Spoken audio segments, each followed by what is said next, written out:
Alright. More Metroid Prime. The second. Oh, just under 4 hours elapsed. Alright. But hey, that's technically a third of 100% done. Alright then. Let's see. Remembering where we last left off. Beat the Grapple Guardian, so we got our Grapple Beam back. And then... yeah, I guess like just the major thing after that is to work towards the final temple key and fight the boss. Yeah, just one more key to go. Oh yeah, also, I need to head back and get a missile tank that I was an idiot and completely forgot the specific thing you needed to do in order to get it. Yeah, I felt pretty dumb for it, so let me just... right. Gotta make my way to the crypt and then under Transit 1 through that way, because from a practice run I did, this is pretty much... that white door in Sacrificial Chamber is, like, blocked.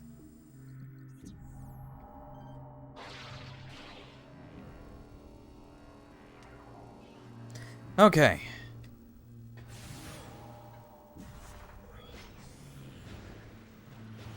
Making good progress through a good game and not wasting that time on some silly free multiplayer for a game that is still not out and people are still desperately wanting to hope is going to be good.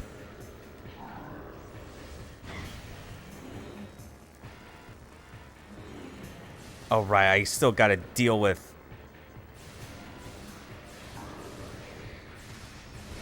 gotta still deal with these fucking Dark Commandos. Oh, well, at least I got one of them.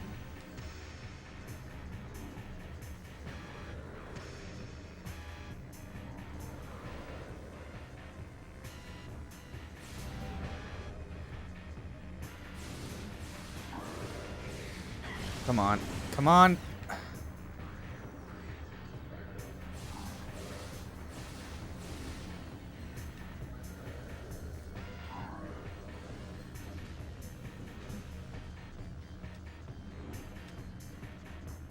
Yeah.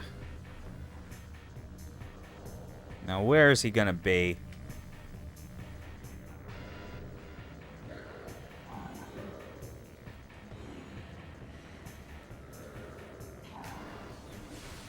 Ah.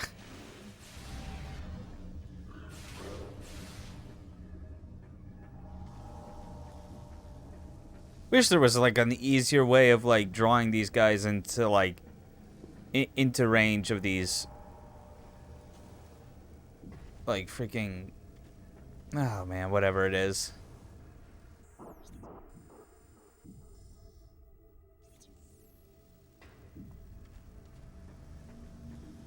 Whatever, I'm tired of like dealing with these Dark Commandos. Let's go through here. Yeah. Also, quickly just taking a look back at... yeah. That's basically what I was missing. I knew I had to, like, jump up into the correct hole. For some reason, I kept bomb jumping up to, like, the wrong hole, or at least the wrong side of it. But at least that's done.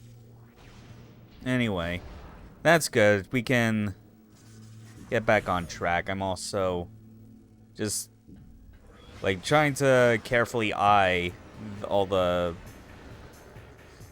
like, just how the stream is looking. Because I've had to do a little bit of rearranging. Are you kidding? That doesn't... oh, man. Oh, wait, no, that's right. I didn't energize it. Oh, that's bullshit.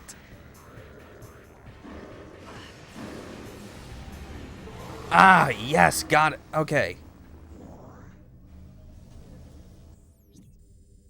Then, right, now I just need to work my way back up. Right, what was I? Oh yeah, I moved some things around in my setup to... you know, in order to... basically kind of accommodate my, some new furnishings, that I got in my room. most notably, I got myself a free TV stand. Through sheer luck of just happening across one that was left by the side of the dumpster, like outside of like my apartment. I guess, or condo rather, but it always like, I feel like the distinction between the two is like whatever, barely matters. Still paying rent for the damn thing. But yeah. With a TV stand, I now can actually I have now moved my TV, the CRT in which I play all these retro games on. I have moved them all over to that, as well as some consoles that I've been meaning to play, but was getting tired of all the swapping out the consoles and cables themselves each time, because I just didn't have the room to hold it. But now I do. And because of that, I've had to do a little bit of shifting around to still give myself like the ideal like position for like my laptop with its webcam to kind of to keep track of my face and sync it up to the avatar and whatnot. Seems to be fine. It does make it so that like I'm not really in a good position to like easily see my second monitor, because I have it way further to the right than like my head can reasonably see. That's it. I also need to, okay, I'm in the Under Temple shaft. Where do I need to go? Crypt tunnel.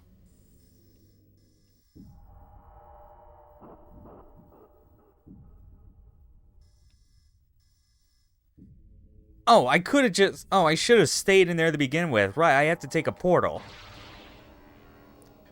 Okay, that was weird. Why is it... Seriously? There's some major collision on that prevented me from using the grapple beam. That's kind of dumb, but whatever. But yeah, I'm happy with this stand overall.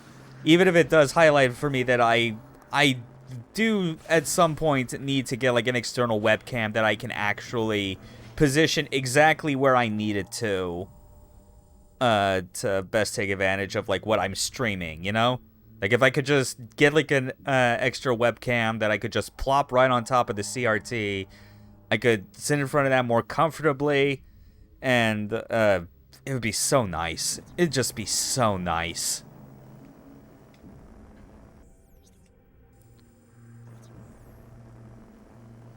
Okay, so just head down, open the portal, and it should take us to the gathering hall.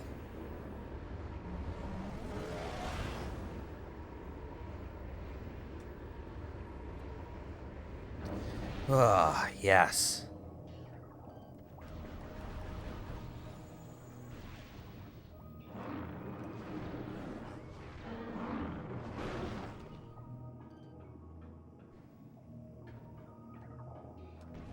Right, gotta shoot those to flip over the platforms.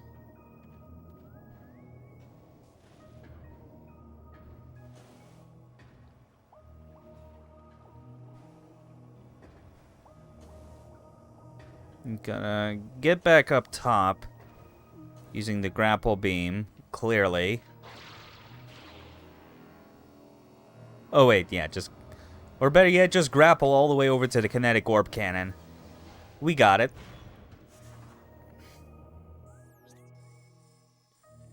Now we go straight to Hydra Dynamo Station. I forget, where's underground transport?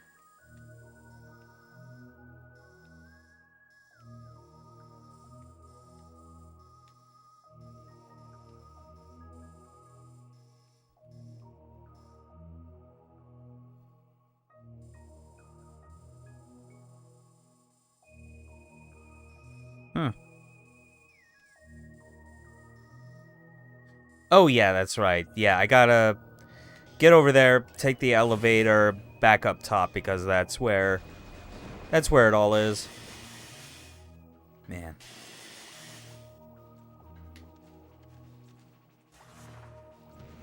Still, kind of getting back to what I was kind of talking about with the change in my setup. It's like, never has my desk space felt so liberated in, I don't even know, like, how long it's been. Because even before I got the CRT and decided to just make room for it on this table I'm using as a desk, it still wasn't, it was still very cramped feeling. This, meanwhile, is like, just by adding an extra piece of furniture and not getting, like, a new room or anything with, like, bigger dimensions in it, it's like, I've now ended up in a situation where, like, I have made more room by just having, like, a piece of furniture that can better hold the stuff that I hold valuable, you know?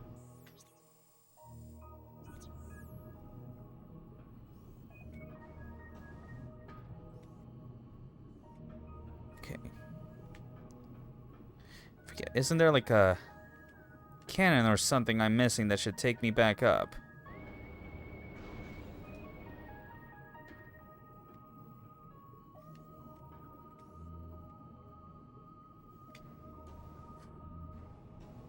Oh yeah, I could just double jump up there, right? Duh.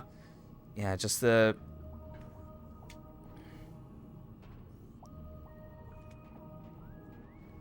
Yeah, the problem...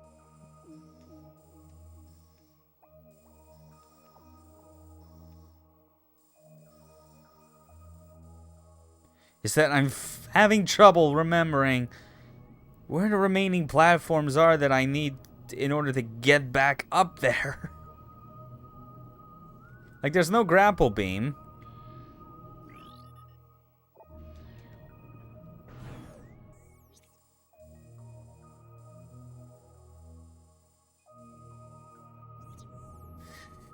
Come on.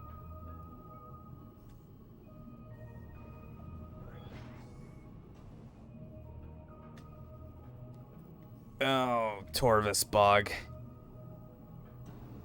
You have to frustrate me literally one last time before I can be free of you and go on to, like, better parts of this game.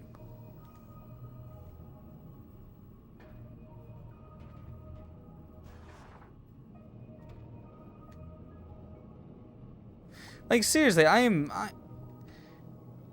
should be something, like, just straight up, like, giving me, like, a cannon that shoots me. Oh, wait, no, I'm an idiot. It's the triple jump. It's always the triple jump that I forget with this game. Because it's like... because, yeah, I get it. I've gone over this plenty of times. It's kind of unfortunate but understandable that... that the 3D, that the Prime games can never give you room to, like, recreate, like, the space jump exactly as it is in the 2D games, where you just have you just infinitely jump. That makes sense why they don't do that here. But I'm so used to every time that, like, the space jump in this is just a double jump, and I never expect there to be a third one. Oh my god, okay. That's fine. We'll just head back up topside.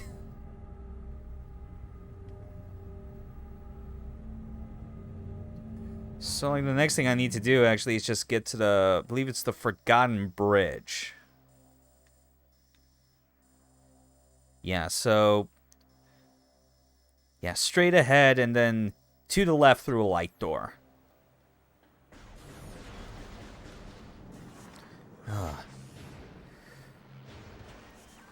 Oh yeah, and still to get back to what I was talking about before getting sidetracked by how, like, I completely forget every time that this game gives you a triple jump when you're underwater. Now that, like, I was lucky enough through the virtues of dumpster diving to get a TV stand that is in largely good condition, you know, some cracks in the veneer aside, it's still sturdy and holding strong.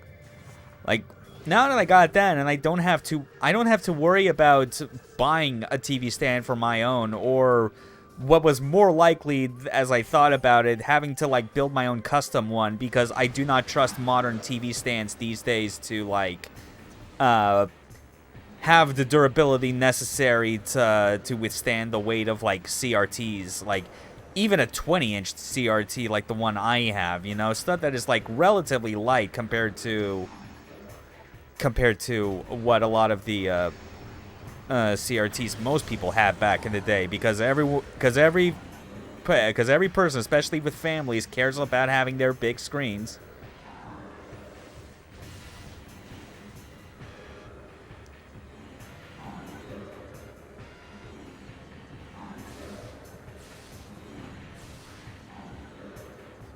Oh man, these commandos still suck though.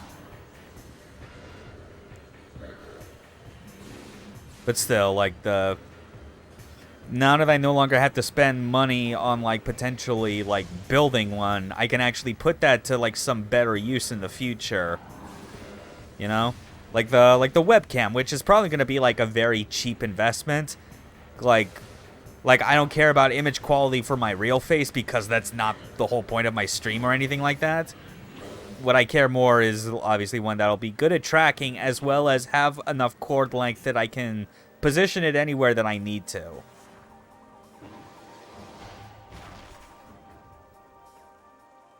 But aside from that, I guess it also helps give me time to think more about what other, I don't know, like, retro hardware acquisitions I would need to get, because I'm still... My brain is still feeling conflicted as far as which to prioritize first, because there is a lot.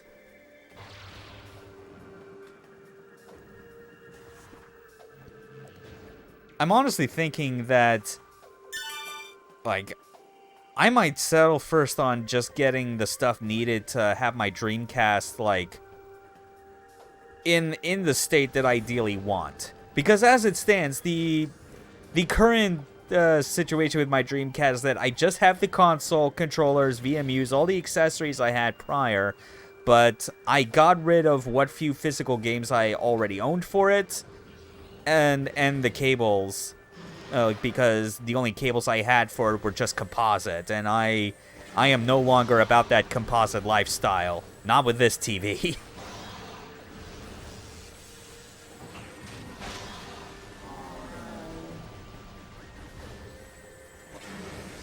Come on, just kill this thing.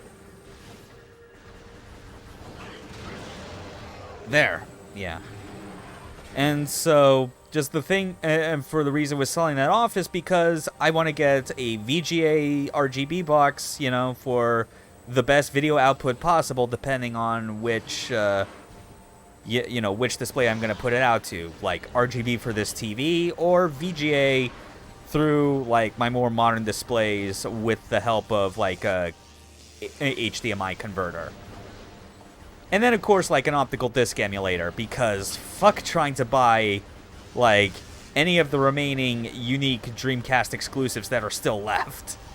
A lot of the big-name games from that platform have already, like, made it elsewhere, you know? So, like, if that's all you really cared about, there's no reason to still have a Dreamcast.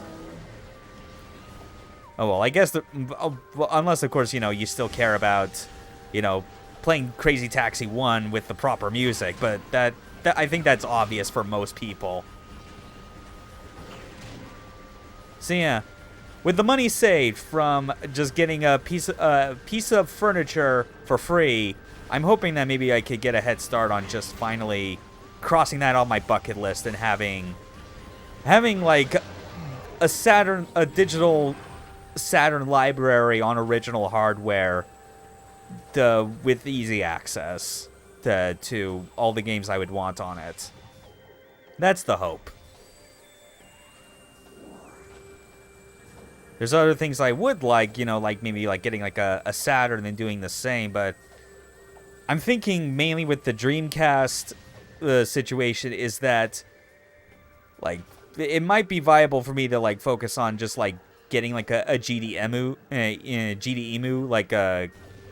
like that specific ODE, like one of the clones, because there seems to be a whole lot of them out there, is the thing.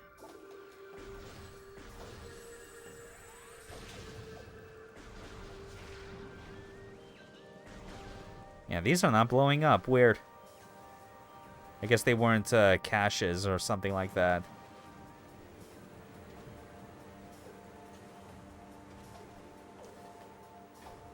Yeah, so like with the GDMU, it's like, that'd be cheaper than just getting a Terra Onion mode, because I already feel like if I were to go the route of getting a Saturn and an optical disc emulator for it first, it would probably run me up a lot more money, just because the best option I have to go with for that right away, I feel would just be getting a mode for the Saturn.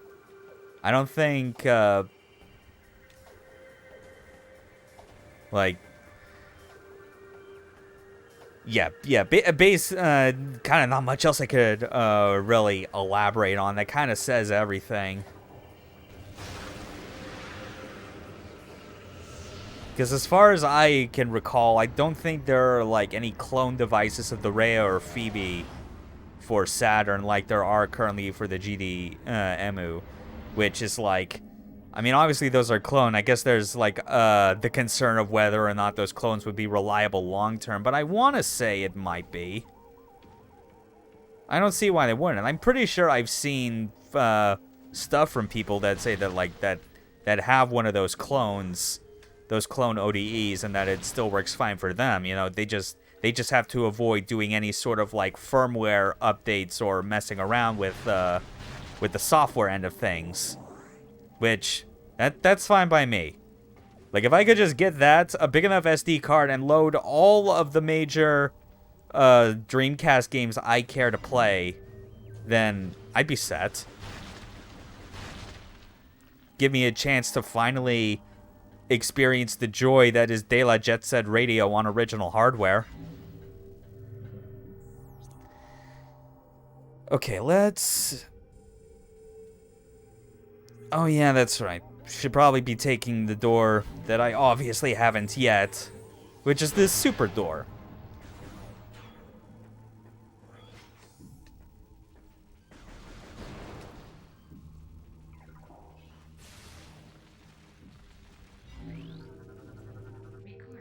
Lift Vine Crystal.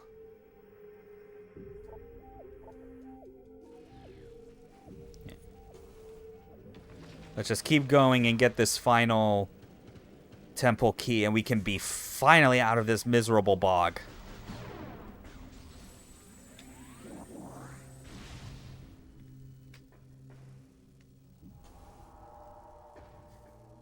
Ooh. Oh yeah, and also, like, as far as other stuff, there's still the matter of I need to replace my PS3, but I feel like that's still pressing, but not nearly as much as me just seriously wanting a Dreamcast to play again. Oh my god, what hit me? Oh, it's you.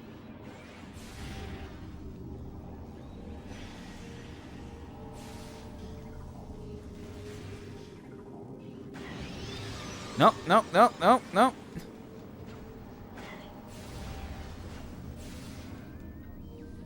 Just get in there, you...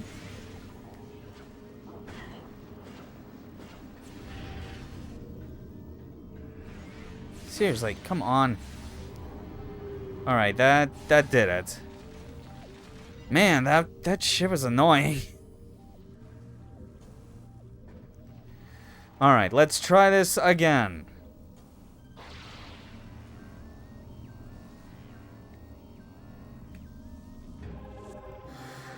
Alright, third key. Use them at the temple to gain entry. Yes!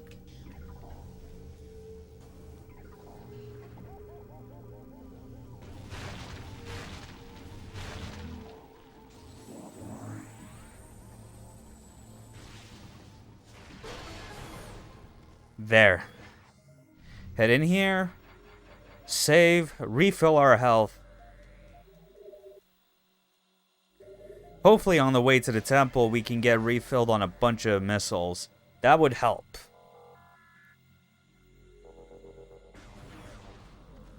Now then. We'll take the light door that's in this room at the bottom left.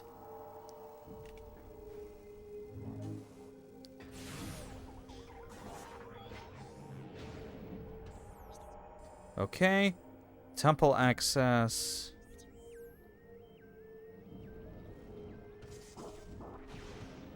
We got it. Oh, man.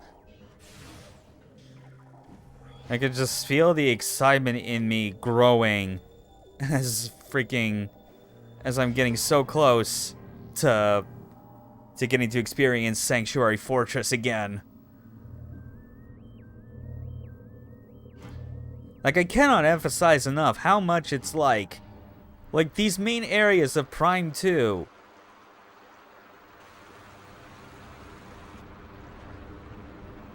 Like, how they just don't, they do not, like, impress me enough as much as I would like, and whatnot. Which, hold on, actually, I forget.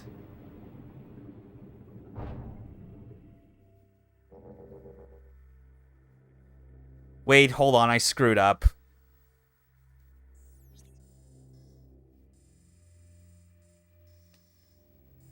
God, I am an idiot. I did not realize that would just move me straight into the boss. Oh shoot, hold on. Is there a way to like Yeah. It's okay. We saved not too far back. We'll just reload, head back to the temple, explore the other doors first. Because one of those is actually an ammo station, and we need that. Like, the fight with Chica, I recall taking a while.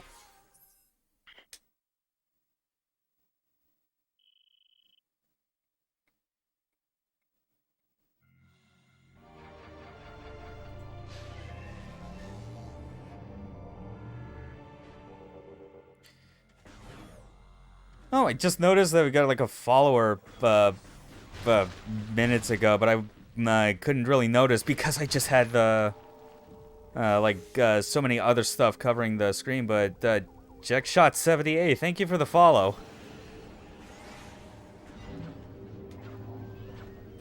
Hope this is proving entertaining enough, me and my ramblings through a bunch of Metroid games.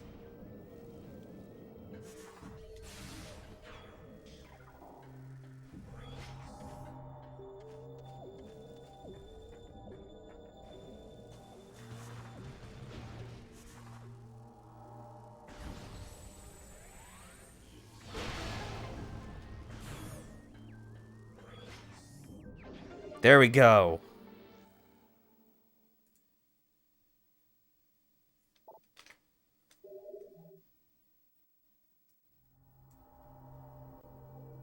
I'm actually resizing the some things on my end just so I can still see more of the stream overlay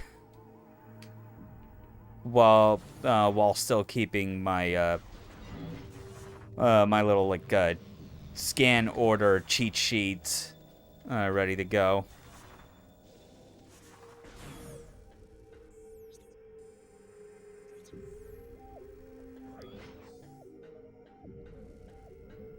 Okay. Ammo refills.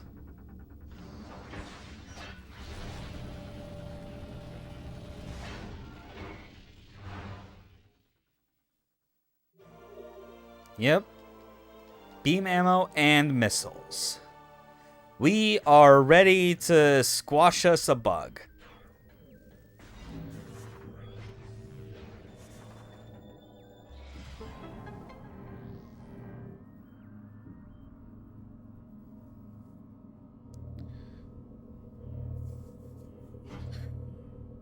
Whew.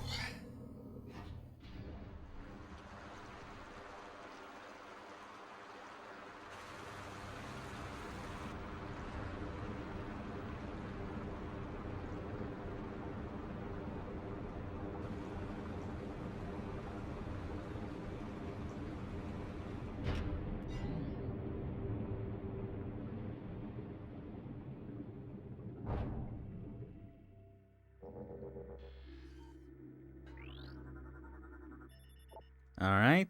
Target's a cocoon. Feel the dark energies disrupting the deep scanning ability, so we can't tell what's in it.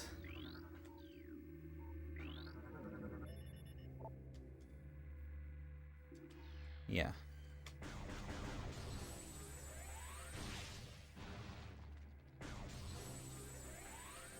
Yeah. This one, unfortunately, we don't need to do anything like use seeker missiles or anything. Just some regular charge shots. Done. Well, that was easy.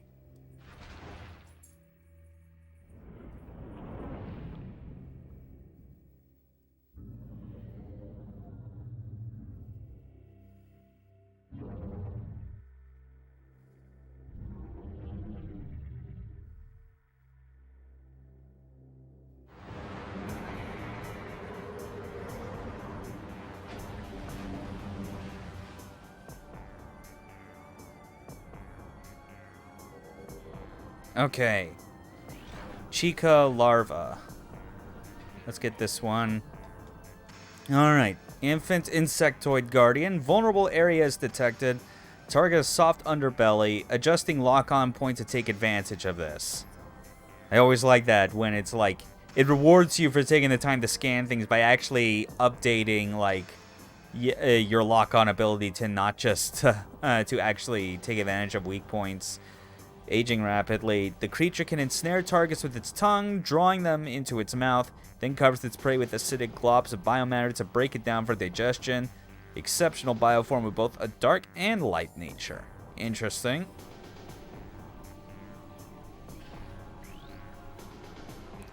Dark Shredder, right, these things.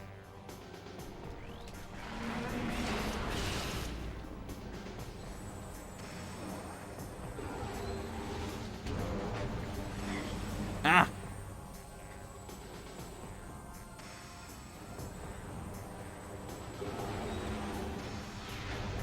Oh, come on. There's not enough time. What the hell?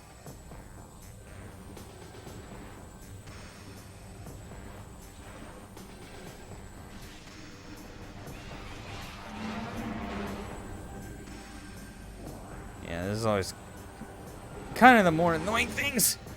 Like, seriously, like, how do I deal with that angle?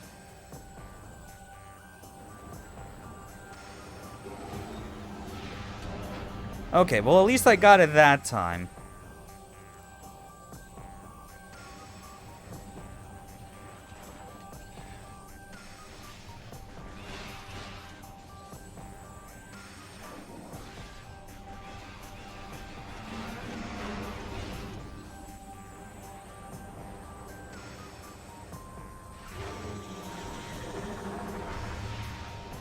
Ah, come on.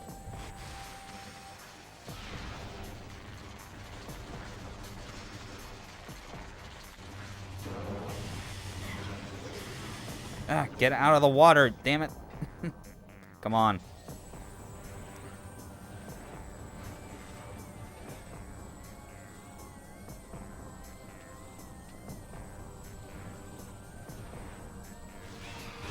Oh, what? I did not notice that they had gotten that close. Ugh.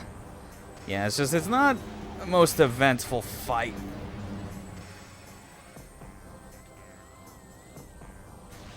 You know, screw it, just regular missiles. It's honestly, I think, the best I can manage. Too bad he still just takes, like, takes so many hits to go down.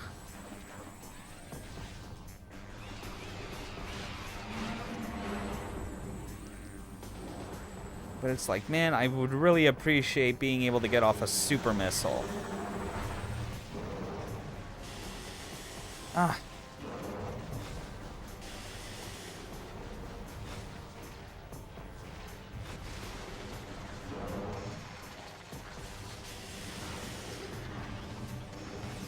Ah. God.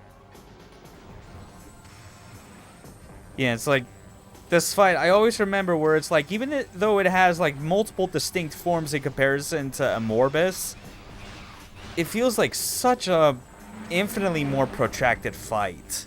And it does lead into like something that like I find a lot It's like another factor that that makes me not really like Torvus Bog.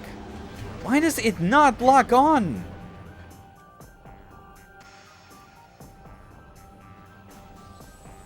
Yeah, and this is one of the worst parts. Like, I hate the larva stage of this fight.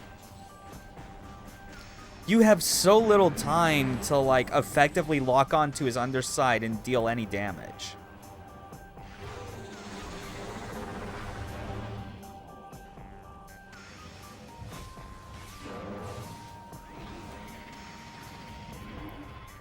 Oh, now I got it. Now I got it. Okay. Yeah, oh shit. That really is just a better time to try and get a hit in.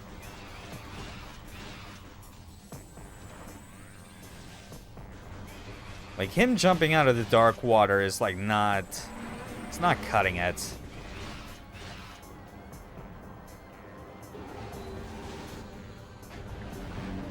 Yeah, it's just like... Because if I try a charge shot that has the most chance of just missing because of it being going in a linear direction, the missile has a better chance, but, like, firing it off just way too late means it's going to have a longer travel time based on its movement.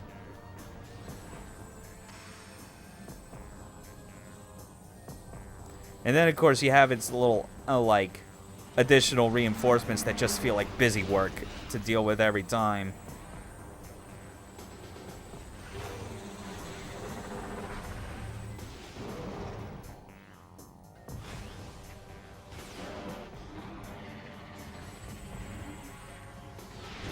There we go. That's the best time to do it.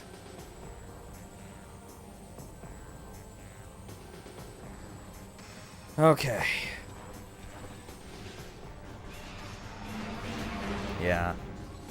The start of these fights is always like the slowest for me just because this is my least played Prime game, and naturally that means I'm gonna have a harder time remembering exactly the ideal strats.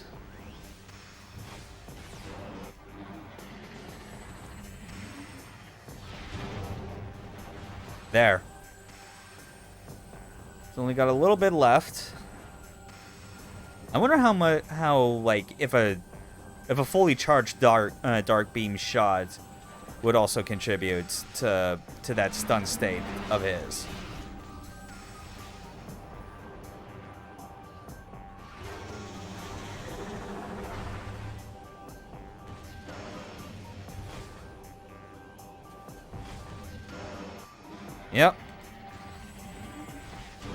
Yep. Yep. Both light and dark. I'm pretty sure just any charge shot when he, like, when you dodge his tongue attack, I'm pretty sure it's just gonna do that. But I feel more comfortable with like using a specific type of charge beam. Generally, the ones that actually cost ammo naturally would be, like, more powerful than the default.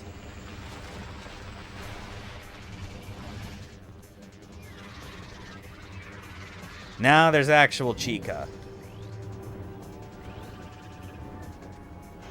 And he really loves to break lock on. The asshole. Flying Insectoid Guardian, this light creature can be stunned, especially by dark energy. While stunned, look for weak points to target. It will attack by firing high-powered bursts of dark water at rapid speed. If frustrated, it will attempt to dive and ram you. Most of the Chica's body is vulnerable to weapons fire, but scans indicate that such fire will only stun it. Stunned, however, 4 weak spots will appear. Right. Yeah. This is the moment where they're like, we remember that we gave you seeker missiles. Use them.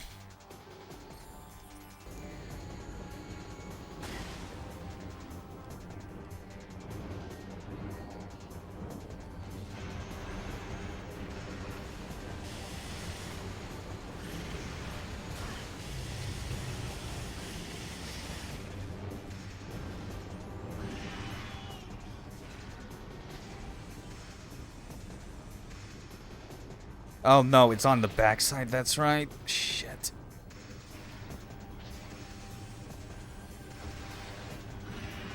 Got it. Okay. It's not a bad concept, but again, it's the sort of thing where I'm like, This concept works so much better when you have something that allows for, like, more, like, fast-paced accuracy on the fly, like the Wii Remote in Prime 3.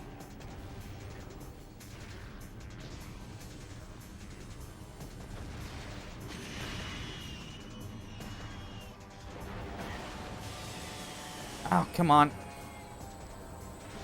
Oh, but I think... Is this the part where it starts to change its alignment? Yep, yes it is. We're now on to, technically, the third phase. Dark Chica.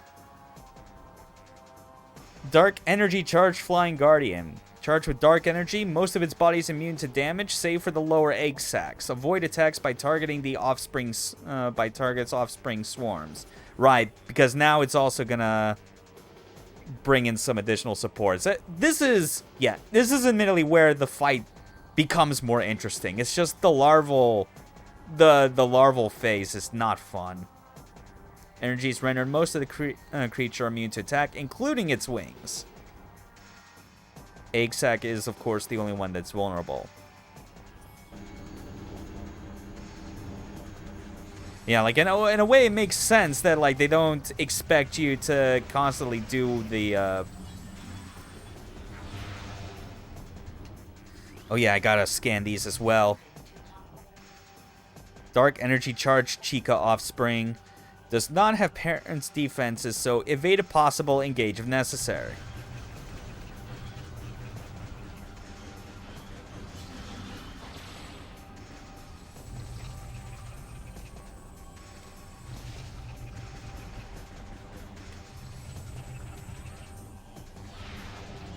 Oh, and of course it nullifies my ability to use super missiles. Like, what's the goddamn point? Yeah, just light shots. I don't care. I mean, this is at least like a cool concept, especially with also emphasizing the need to use the grapple beam. But again, it's the sort of thing where I look at this and I'm like, this is a prototype for the type of stuff they really went hog wild with by the time they got to Prime 3. Like, with the benefits of the Wii Remote Nunchuck for the aiming and whatnot, it feels so much more fluid.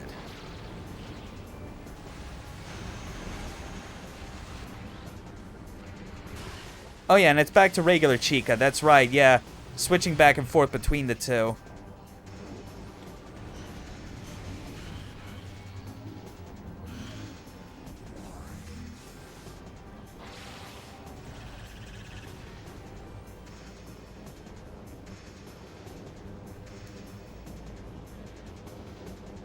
And again, like the fact that it switches back and forth between like alignments and therefore changes weaknesses is a cool concept for the boss.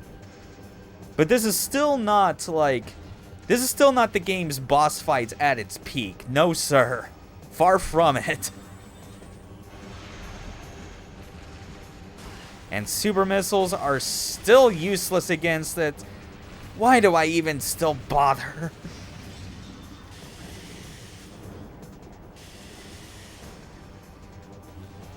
I mean, at the very least, it's not like I'm close to dying or anything.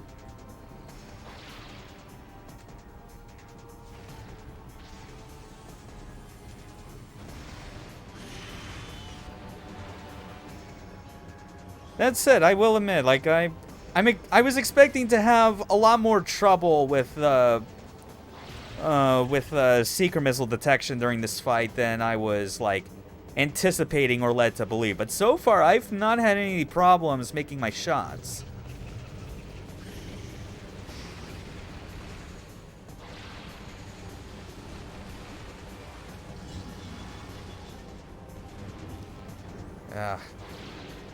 Would still be nice though if like the dark beam shots weren't so slow as to like make me miss so often. Yeah, I'm just gonna switch back to regular. Yeah, it's fine really, because it's like it's only during the dark phase where like it's only its egg sac is like vulnerable, and even then it's best to just stick with dark. And not dark, I mean light. Oh. Okay, well that wasn't a matter of like failing like lock-on detection. I just took too long.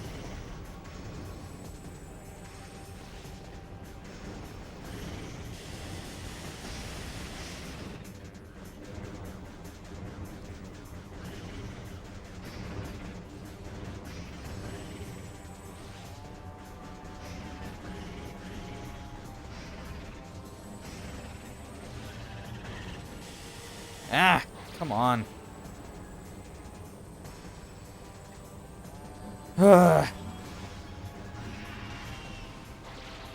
Yeah, let's just get over here. Got it. Okay. You gonna move back into your dark form? Yes, you are. Oh my god. The shockwave, man. It's ridiculous.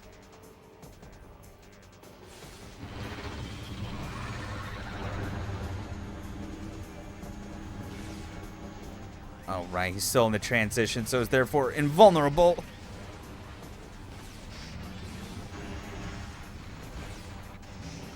There we go. Oh.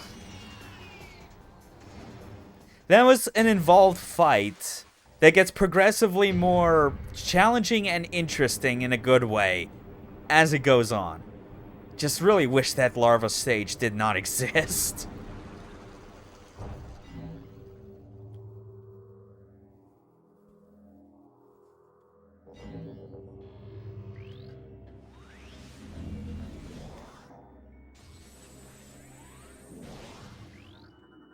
And there's its corpse. There we go. He's been terminated.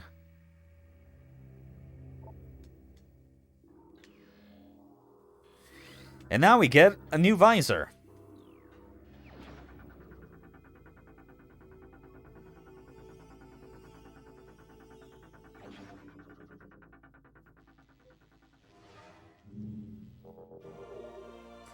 Alright, there we go. Dark visor. Which might as well be this game's X-ray visor.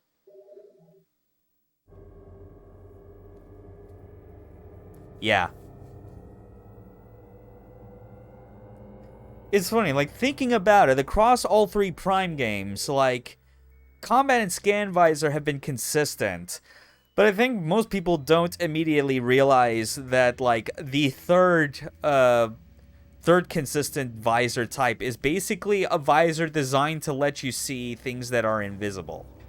You know? Which is generally reserved for, like, X-ray. In this, it's the dark visor.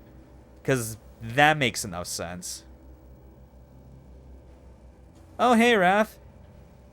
Cool to see you show up. Yeah, we finished off Chica. We're done with Torvus Bog. Now we're getting the fuck out of here.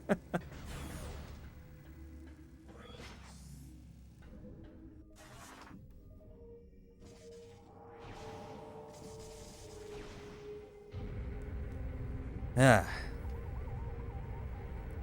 You doing well, man? Chica's cool, though. Yeah. Chica, like, the fight, like I mentioned it right when I finished it, it gets progressively more fun and interesting once you get near the end. It just doesn't really have, like, a particularly fun first phase, I find, but it gets really cool once it starts going back and forth. Yeah, I'm alright now that I got my wacky tobacco. Okay, cool. Whew. But yeah, you just, cool new desk, by the way. Yeah, technically TV stand. The desk is still the same, it's just I have a whole lot more space now. It just feels so nice, too. Because it really does mean that, like, I don't have to... Because I was rambling about it on stream early on, that, like, I feel so relieved not only to have more space on that on the desk I normally have, but also that with this TV stand I can just put more of my consoles on there and not have to constantly, like, swap every piece of hardware out anytime I want to play something new on it, you know? I can always have my Wii, my PS2, Xbox, like, all there. And 64 as well.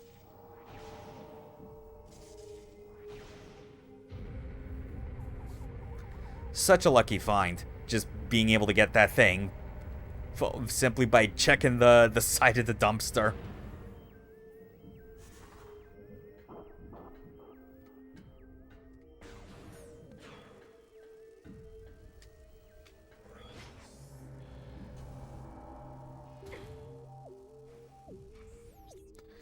Okay, back at the Dark Torvus Temple. Temple access.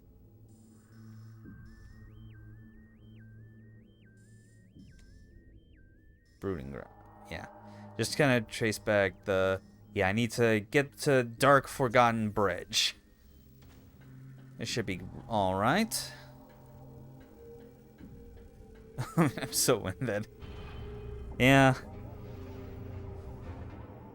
I mean, physically, I was already like feeling quite winded yesterday, just because I had no one else to help me carry that TV stand up to my room, so it was just me carrying the whole thing like 2 flights up some stairs, but it worked out.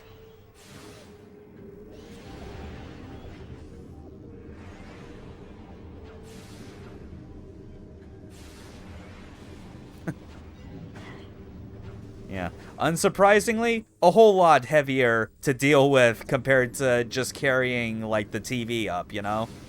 That was only less than 50 pounds. The stand was clearly more than that. Usually lift the real heavy shit from my dad. Oh yeah. I can see that. Makes sense, absolutely.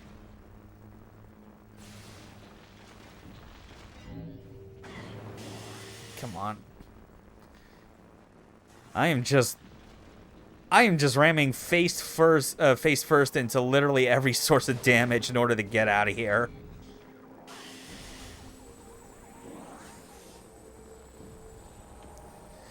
Okay.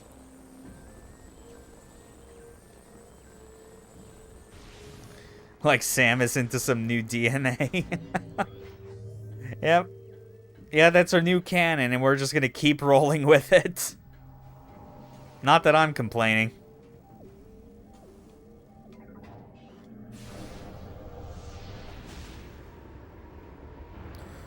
Oh. Still fairly eventful day, otherwise. I mean, obviously there was that whole Xbox 20th anniversary stream that they were making a big deal of. Obviously, Gags and his boys are super happy now that they get some Halo to play. Just the hopeless addicts that they are. Oh yeah, and also more back-compat games, which, you know, that's cool for the people that still have current Xboxes. DOA 1 and 4, 1 through 4 being added there is a pretty great get as far as I'm concerned. Yeah. Yeah, I take it you enjoyed it? Yeah. Yeah, I noticed. I recalled you like a day or two before all this, like, hoping that this announcement wouldn't happen because you knew that's what would be the case. It's fun, pretty much just Halo. Yeah, makes sense. Of course, because of how my standards are, it just being Halo means it's just okay.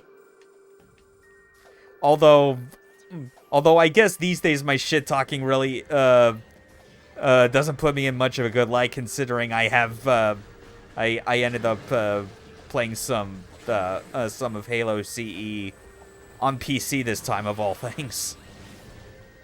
Just Binary Domain. Yeah, it's Binary Domains are a really neat game. It's still very 7th gen third-person shooter as hell. But it's also that, but by the Yakuza devs, and therefore it has its own, like, interesting hooks to it that differentiate it.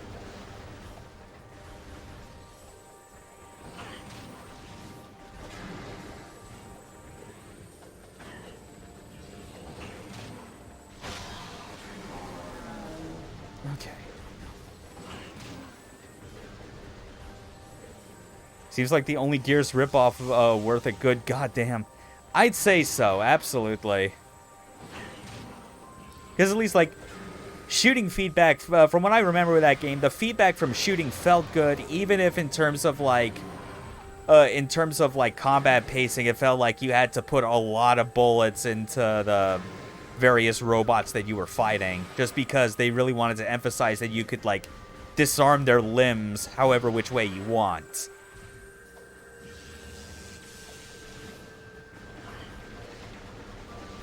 Yeah.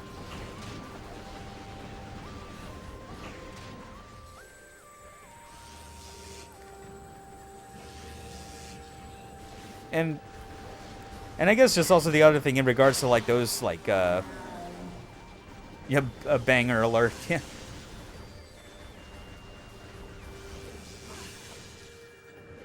Which, wait, I couldn't tell. Did, like, an alert on my stream actually go off or anything? I couldn't tell. Because of how I've had to change my, my current arrangement in order to, like, stream games and play them off my CRT. Like, I'm kind of not in the best position to actually see the second monitor. Oh, the OST sense is hitting. Okay. Yeah.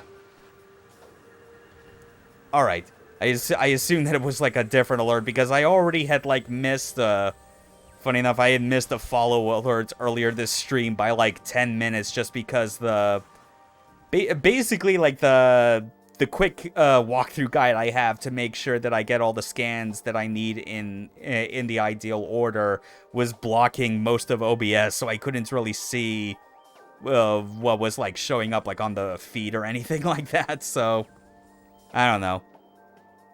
My hope is to just land on, like, a good external webcam that I can get and arrange however I like, so that I can sit in a position that makes it so all my monitors are in are in view, and I don't have to crane my neck just to look at my like, my second PC monitor.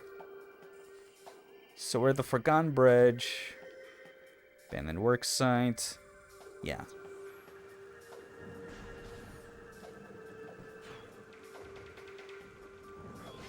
Right, yeah, because there's that missile expansion. We gotta get that.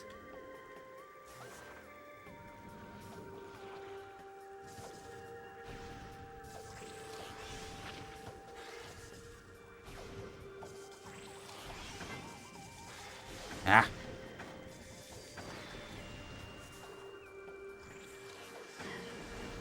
Yeah, these things are kind of dumb, just because it's like, I feel like it's not really possible in a lot of cases to try and aggro them, unless you go into these morph ball tunnels, at which point they actively try and mess with you. Oh, come on.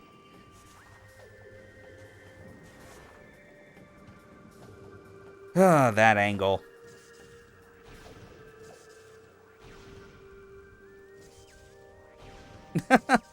Yeah, I know, go me.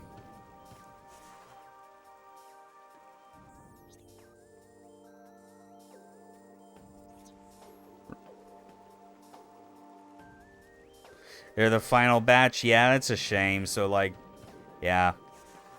No more of the great, Sega OG Xbox exclusives to add to that. But at least they still made some good choices, all things considered.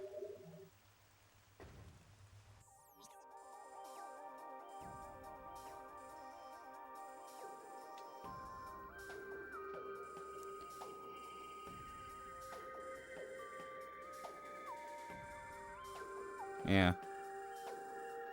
I mean, yeah, well, for me, it's like, I appreciate them adding Gun Valkyrie. That's a nice get, even if I do find that there are still, like, major control problems I have with it, even as someone who appreciates its attempt at something that controls and plays super differently. And the Itogi games, you know, they got style to them, but they're also, like, not the most high quality action games.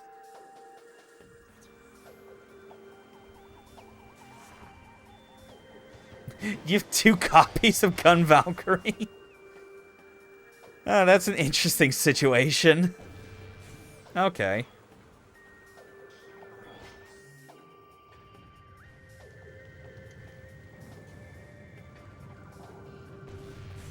And honestly, like, I could get probably also why they didn't go for this, considering Metal Wolf Chaos XD exists. But, man, I feel like because this is the final batch, I think it would have been an amazing send-off if Microsoft decided, you know what? That HD version of Metal Wolf Chaos, it's alright. We're gonna use our emulator to let you play the original Japanese Metal Wolf Chaos. Which would, I think, be, like, probably be more appealing just because I think that has a better chance of retaining the post-processing effects that the Xbox original had. Because that's the big problem I had with XD, was that it was missing a lot of graphical effects that that From was able to take advantage of because of it being an Xbox game. And yeah, like, I never got why people put it up with DMC and Ninja Gaiden. And personally, I don't even get why people put it up there as some of FromSoft's best, especially when, like, Otogi and Metal Wolf Chaos are done by the same, like, specific team within From Software. And I always felt that Metal Wolf Chaos did a better job at some of, like Otogi's goals better than Otogi actually did. Because both those series are based around, like, a heavy emphasis on environmental destruction and, like, efficient air mobility. It's just that in Metal Wolf's case, like, it moves a lot faster and is not as floaty. That's, like, a big point in its favor, and also feels like a mecha game, which I'll always harp on as being FromSoft's true calling. Until Miyazaki just had to ruin things.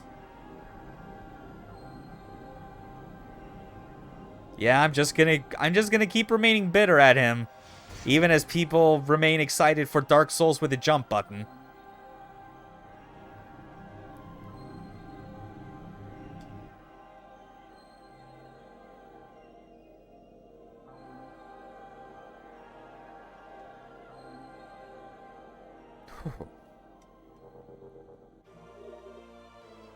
There we go.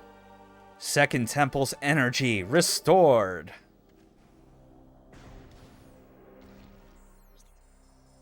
Now then. Don't worry, there'll be zillions of Souls games not even From is making, as that's our eternal lament as a species. Yeah. Yeah, that's just how it's gonna be. God damn it all.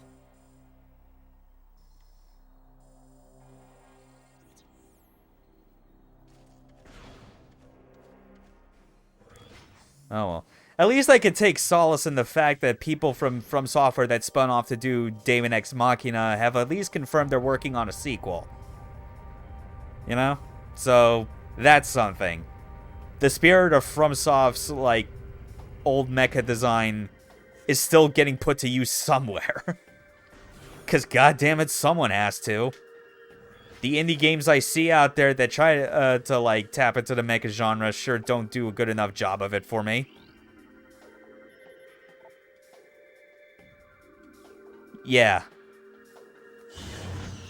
Yeah, and it's like, it's crazy, like, how at this point it's like, yeah, obviously, there's not a trailer for it, of course. But at this point, I clearly can see it's easier to believe Marvelous when they say that, yeah, they're making a sequel to Daemon X Machina, more than I can believe FromSoft trying to assure people that one of their multiple projects, one of their multiple secret projects at the studio is an Armored Core game. Which, you know, I'd say made enough sense, at the very least, pre-COVID. But now it's like, you know, with how long it's been taking them to even do Elden Ring at this point, and like whatever shifting priorities they had to make do with. It's like, yeah, I might as well just be all like, that shit's dead. Which I hate to say it, but it sure feels like it.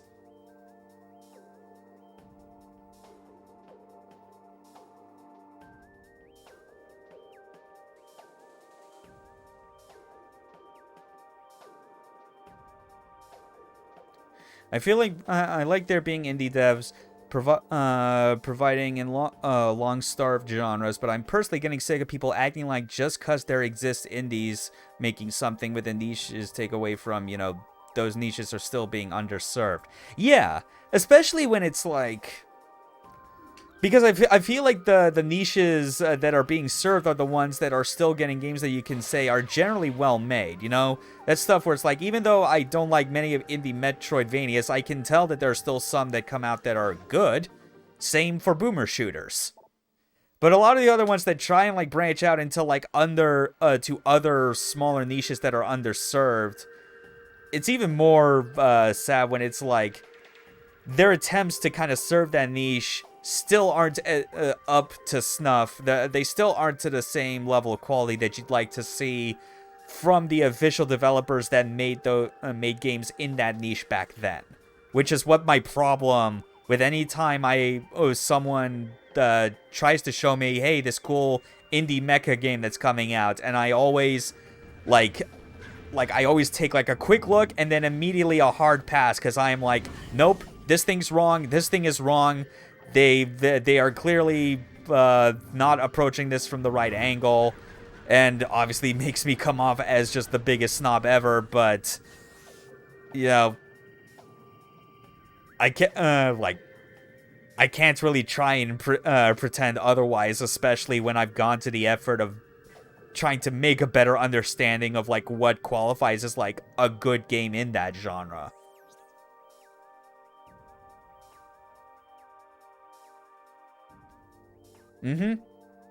Indie, much like anything by big publishers, doesn't necessarily mean those are quality.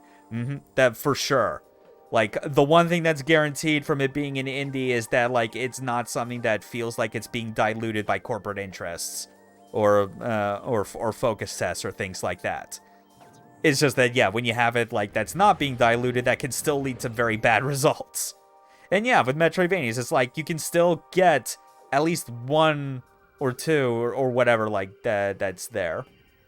Beat 'em up's another genre largely made by indies, but man, good beat 'em ups is still rare regardless. Yeah, I can totally see that. Still need to play Streets of Rage 4. Rav, I've actually mentioned this on stream, but I think both times I did, like, I don't think you were necessarily in chats to kind of to hear me propose the idea to you, but I'm wanting to eventually break my Streets of Rage 4 like cherry and actually play the damn thing, because I was gifted that game by Yap months ago, but just haven't gotten around to it yet. As part of that, what I'm thinking of doing first is like a stream leading up to it where it's like I just play through the first 3 Streets of Rage games as far as I can get on like its limited continues, because, you know, they weren't arcade games first. And on top of that, how into the idea would you be of like being on mic, on like a Discord call with me to like provide commentary and like tips in real time? Because I think just the idea of having a stream where I go through the original trilogy would... I'm theorizing that it will give me the best appreciation for what it is that Streets of Rage 4 does well. Because I have no problem believing on its surface when you or other people say that, like, Streets of Rage 4 stands out as, like, one of the best beat-em-ups, like, in a long time.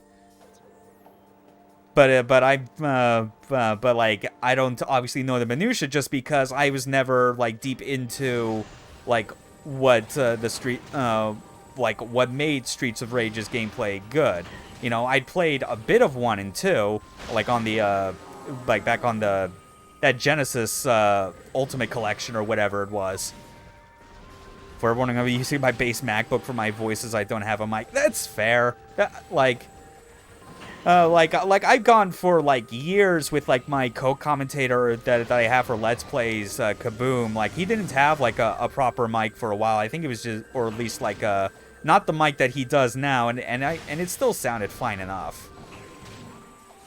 So I think that'd be perfectly fine, as long as you'd be like audible, which is the most important part. And I do not doubt that like the built-in mic, like on your MacBook, I'm pretty sure like is more than enough to make sure that like your voice can be heard clearly. But yeah, just I definitely think it would be a very fun time to see what I could do to like get the most out of a Streets of Rage series playthrough, because it would sure as hell be like, you know, compared to other beat 'em up franchises, it's like Streets of Rage, I'm realizing overall, has so much less games thinking about it than a lot of the other major franchises, you know? Like, Final Fight's got a ton, Double Dragon's got a ton, but, like, a lot of those are very mediocre.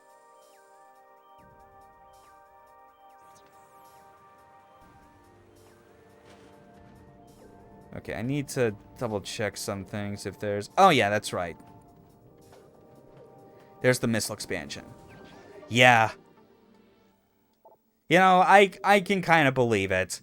Like, I appreciate the characters of Final Fight, but even from what little I had played of, like, some of those, it's like it wasn't lighting my fire. Like, at this point, I'm more than, like, willing to believe that the reason for Streets of Rage's success as a beat-em-up is more to do with the fact that Sega just knows, like, what is what when it comes to arcade gameplay.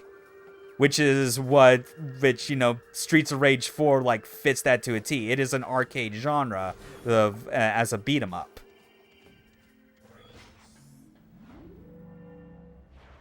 Oh, yeah, and also I just realized another thing I could do as part of, like, the stream series for Streets of Rage. I still have that Streets of Kamurocho game downloaded back from Sega's 60th anniversary kind of celebration that they were doing, you know, where they had that, the Golden Axe canceled prototype. So it's like, yeah, maybe somewhere in there I could also fit in Streets of Kamurocho and like, as something to kind of buffer in between the original trilogy and 4. Oh yeah. Like, God, those Konami beat-em-ups, like, I'm pretty sure, like, they're, like, a major contributor to, like, why I never really gave much stock to, like, classic beat-em-ups as a whole. Because I remember playing a lot of those. But it's, like, years and years back. And I think even back then, I was, like, fully aware of the fact that, like, I was having to, like, hit continue a bunch of times because those were not designed in any, like, fair or balanced manner. It was real blatant, even for me back then.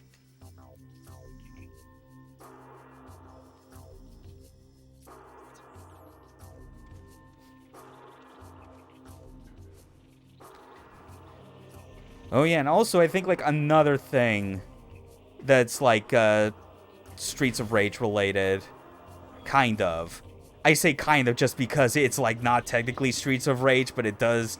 The more I think about it, I feel it does have that shared energy.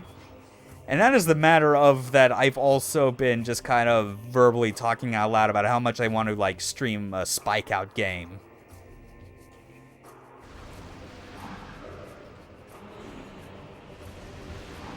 And, like, basically, like, the best option I have is to play, like, Spike Out Battle Street, which is, like, the Xbox original, like, console-exclusive sequel, which is another game that really should have been added to the back compat program before Microsoft decided to call it quits. Because that one doesn't have any extra licenses attached to it. It would also be, like, a great opportunity just to show off to people that, hey, it's like, there are also, like, if you think it's rare for, like, classic 2D beat-em-ups to come out that are really good, try a really good 3D beat-em-up. Because I'm pretty sure that, like, as much as I like Dynamite Deca, it doesn't qualify as one. And if there's one that I'd say absolutely qualifies as legitimately great across the board, it was Spike Out. Yeah. I mean, like, there are definitely things about, like, Spike Out that feel a lot like it is straight up going for Streets of Rage, but 3D. Like, there's... Like the grab system's obviously similar in the sense that, like, you have the, You go about things by, you know, like, you walk up to an enemy and press in their direction, you automatically grab them. You press a button to, like, go around to their side, and things like that. You have like the, and also just like the, it's both Streets of Rage and also a lot of like that, the Virtua Fighter AM2 design philosophy, where it's like, it makes a lot of use out of combining button presses to gain access to very distinct moves, you know? Because it's technically a 4-button game, but that 4th button is just there to act as like a lock-on to help with lining up your attacks in 3D space. So in reality, it's more like a 3-button fighting game. The only thing I wish that I could easily do was stream, like, the original Spike Out. Oh, you mean the old fun Shenmue combat, like, VF thing? Kind of. Yeah. Kind of. Though, again, it's like... Oh. Okay, I'm kind of going back and forth because I'm also remembering with Battle Street specifically, it adds a whole lot of characters, and some of those characters straight up share the exact movesets with certain Virtua Fighter characters. Like, one of the characters they introduced in that game, is like a Chinese girl. She just straight up uses Akira's moves. Like, her 3-hit charge combo is like that specific linear multi-hit attack that requires very strict timing, and her full charge attack is straight up her doing a Tetsuzanko, which is very appropriate. It's so cool. And like, and I think I actually did mention part of this like long ago. You remember when I streamed Rent a Hero #1 back in, I think it was June. Like it was the unreleased English Xbox version, and that one, that was like, the thing with that game was that like its combat system was built on like the foundation of Spike Out. Because it had, like, the same sort of situation with, like, having specific moves. You had, like, a regular, like, multi-hit combo with one button, and then you had a second button that was just for charge attacks of different strengths. That was, like, the idea behind it. It wasn't nearly as refined as Spike Out, but it was still pretty fun. I remember having a lot of fun, like, mixing and matching different moves and realizing that a good number of them can OTG enemies off the, like, after you knock them down. It was pretty great.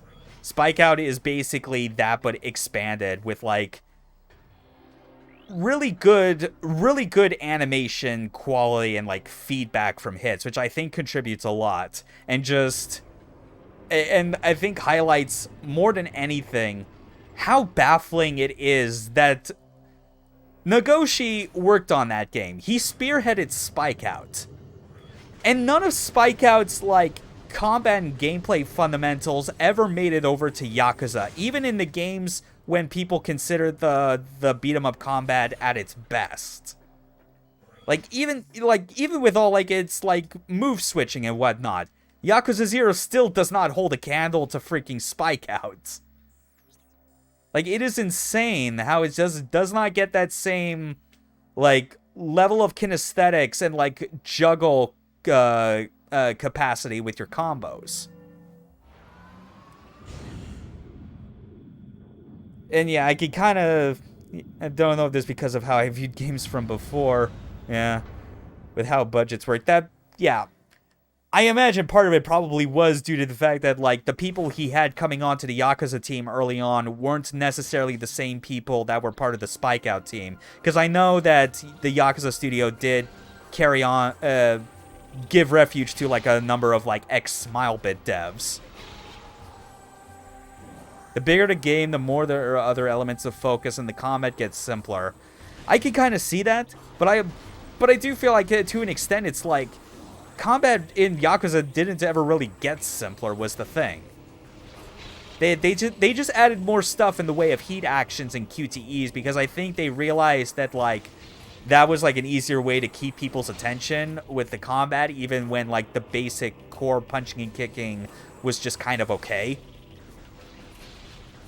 Like, it's the sort of thing where, like, I am amazed in hindsight that it doesn't take more from Spike Out, considering Nagoshi's pedigree. But at the same time, I've also found that, like, the beat-em-up combat of the Yakuza games also felt like it was carrying the spirit of Dynamite Deca, which is one of those games that I love, but it's not really for, like, the core fighting engine. It was a lot more because of the goofy environment stuff that you could do. I don't know, still. I'd still say simple with barely changed, just added flavor. Okay.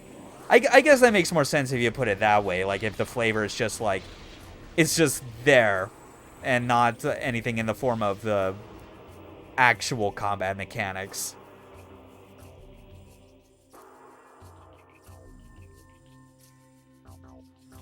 Wait, hold on. It's how things goals go. That's fair.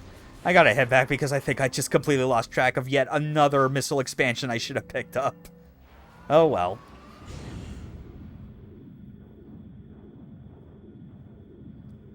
But yeah. If it wasn't for the fact that, like, running the Model 3 emulator in windowed mode, like, gives me corrupted visuals, I would totally be, first streaming the Spike Out Final Edition. But I can't. So as a result, I probably, when I get the soonest chance, which will probably be after we, try doing the Streets of Rage streams, that I'll probably then, just load up Battle Street and run through that game's arcade mode with a bunch of different characters. Like a big sprawling ARPG or Western RPG, it'll go for combat being simple as possible with whatever strategy and depth left to min-maxing and menu stuff. True, yeah. Yeah, yeah, like for stuff that big, it's always the thing where it's always like how Warren Spector kind of described it, where it's like wide as an ocean but deep as a puddle. That's always kind of how it goes when you're dealing with, like, that amount of features and content that you're trying to put in.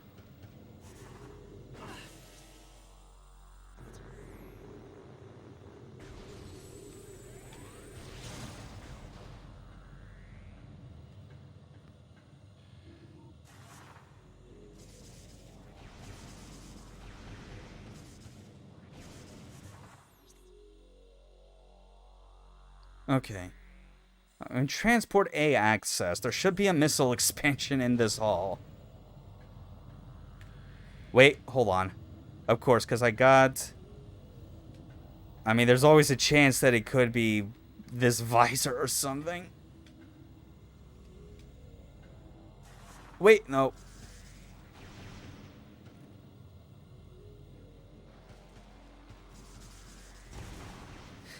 Oh, wait, no, I got it. Where Dynamite Deca's simplicity is due to relying on weapon pickups, quick pickup, and play arcade gameplay where what the level throw at you is the meat. Yeah, for sure. Yeah.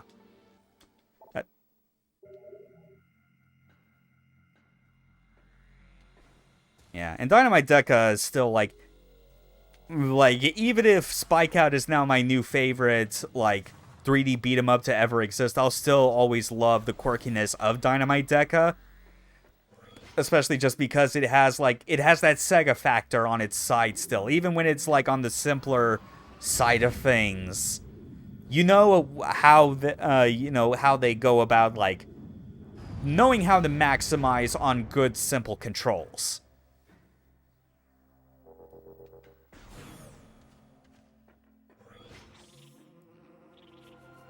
Yeah, make it a JRPG set in the Japanese district with different mini-games, dialogue, and some approach to realism outside of heat move cutscenes, then yeah, it'll be less because there's more of other stuff, for sure.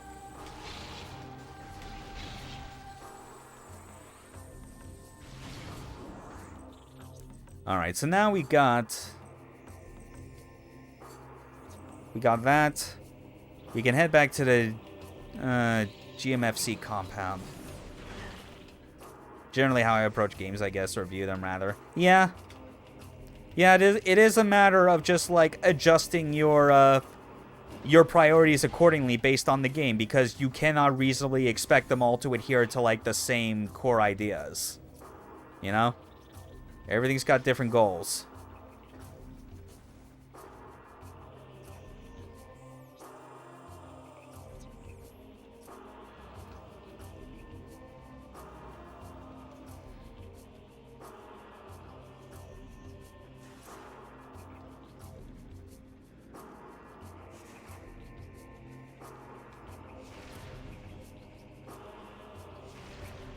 Oh, wait, hold on.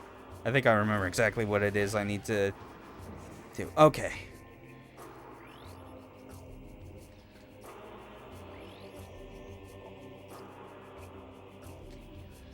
Yep, that's right.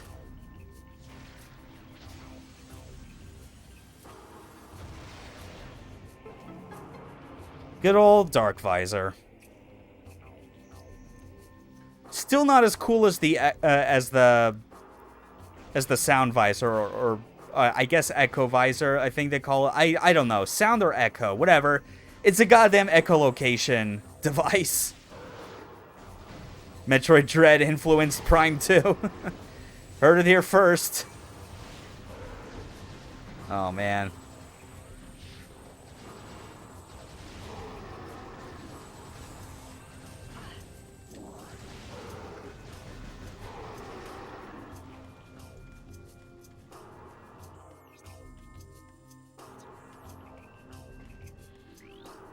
Oh. Still, I'm excited. Just going back to the topic of the game, obviously, because it's like we're just a few rooms away from entering the best area. I first got to make sure that I know where the where there's another missile expansion. Yeah, it's like I've always kind of gone on about like this idea behind it, but it's like when you don't play a game for a while, it's like the criticisms or the critiques you have always like come more towards the front of your mind, and like eventually that can sometimes like cloud your judgment as far as like what you recall about the game being fun, or how much of like the fun parts you remember matter in comparison to the problems you had. And that's definitely something that I've had recur frequently for me with this game. So naturally, when I go back into playing this, like, I realize full well that, oh yeah, even if I have those problems, like, it's still Metroid Prime. It still feels really good to do all these actions that the game gives you. And let's not discuss internet discussion being the reason why, because video game discussion is generally what you don't like. Yeah. And even more than that, sometimes video game discussion online is just what you don't like about games that you've not even played. So why would your opinion even be valid about it? Yeah. And it's like even and even when it comes to games that I don't necessarily like as much as this, like again, I mentioned, like despite how much I'll always rail on Halo, like I did download and install like the old PC port of Halo Combat Evolved on PC, loaded a bunch of mods to like make it go smoother, and started playing that again, because it's like, you know, I kind of wanted to reevaluate in my head just like how much is like my shit talking about that game, like how much of that is justified, or how much is like played up and ignoring the parts that it genuinely does well. Because I do feel like admittedly with that series in particular, I lose sight of it a lot, but that's only because of how much I associated with the moment where I stopped listening to regular people's opinions on what games they thought were good. because they just went out of their way to really oversell Halo for me. And I didn't know better until I actually got my hands on it.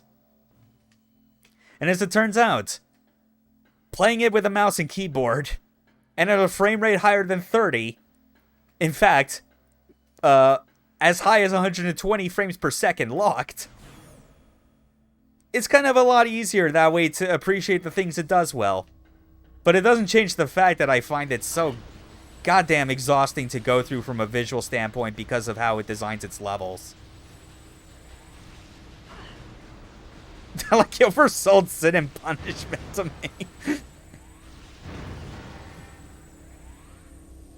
I mean, in all fairness, I'm probably the only person that would ever go to that extent because I actually bothered to play it. There's not many people out there you can claim that actually, like, played it and think the same as I do because I'm a weirdo like that.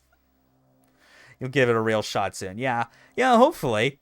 Funny enough, I was actually thinking about your post about that and kind of giving the tips. Like, once I got this TV stand and, like, placed all the consoles I wanted on there, I actually used that as an excuse to replay all of Act 1 in Sin and Punishment again, which, naturally, in terms of pure gameplay time, was, like, less than 20 minutes. More like 15.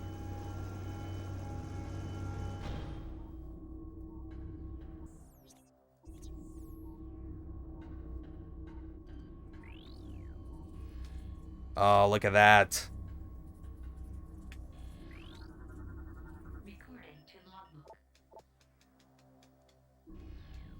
But yeah, hopefully you do give it a real shot soon. And hopefully, since I know that, like, I think you mentioned that you were playing it, like, on the, as part of the Nintendo Switch Online, that hopefully it's not being racked by too much, like, noticeable input lag or anything like that. Just because I know, like, all the other games have varying degrees of, like, problems with it. Although I guess it's mostly all focused around just how botched some parts of Ocarina of Time looked on that thing. But here we are. Best area of Prime 2.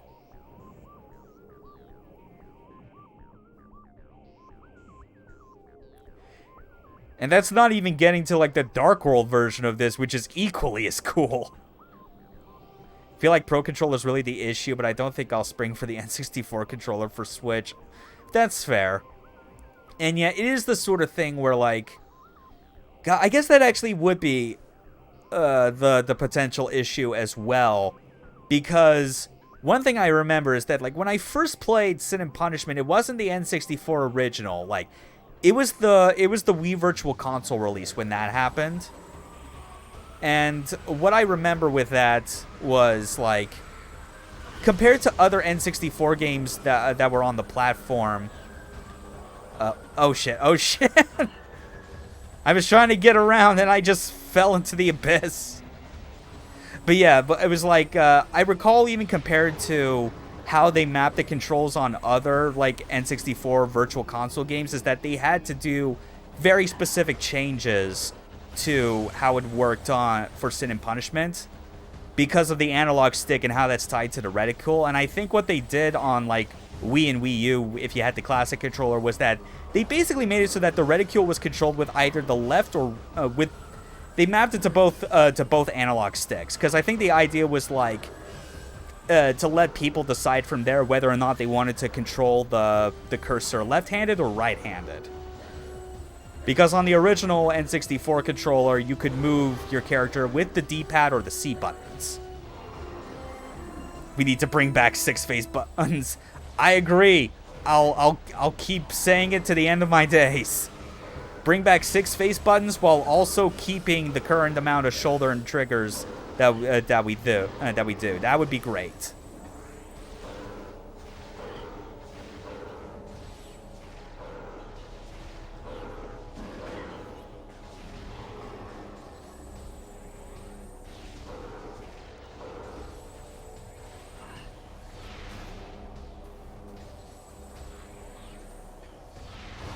Yeah, it's like, if anything, I think for some games it would be of a benefit to them. Mostly, I feel the biggest example of that would probably be Devil May Cry, because, man, could you imagine, with all the crazy functions they cram onto those control schemes, especially for Dante, could you imagine how much he would benefit if they just gave you, like, 2 extra buttons to dedicate to new features? Yeah, we had 6 phase buttons for triggers on 2 different consoles with no issues. Yeah. That said, I would not be surprised if part of that is people still being, like, very negative on the idea of the white and black buttons from the original Xbox. But that's nothing, like, that's not a fault of the concept. That's just the fact that, like, on both iterations, it didn't feel, those buttons were not of, like, the same build or, like, style as the core face buttons. So it always felt slightly weird. Now, that was always the problem. Otherwise, I had no problem with the fact that there were, like some extra face buttons on there. So for some games, it made sense.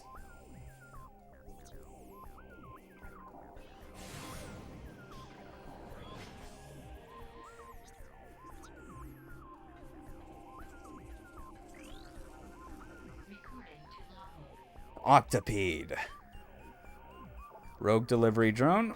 Lightly armored. Disrupted units can explode in self-destruct. Yeah. Just, I don't know. Don't use the 5th and 6th button for your game if you don't want to. For sure. Yeah. Or better yet, like, more devs, like, should just straight up try and challenge themselves to do what they've always been good at when it came to, like, controls, specifically in their arcade games, and that is focus on, like, a core set of, like, minimal buttons, but come up with, like, strong, like, with extra inputs that come from combining those buttons, you know? Virtua Fighter's technically a 3-button fighter, but when you take all the combinations into effect, it's more like 7. But it works because, like, that's 3 buttons, so you don't have to, like, your brain does not have to work as hard as far as, like, remembering to hit another, like, individual button on top of that. The same thing goes for what we were talking about with Spike Outs, you know? Call me crazy, with the future traditional controllers, give me 6 face buttons and a touchscreen in the middle for the cool DS-like stuff. I will will this into existence. I will back you on this 150%. Like, yes. I mean, the touchpad itself is like, you know, like, the touch functionality is there, but it's not a screen. I mean, like, the screen, a mini screen of that should come back both for the DS type functions, but also just so the spirit of the VMU can live on. I think that's the thing that matters most.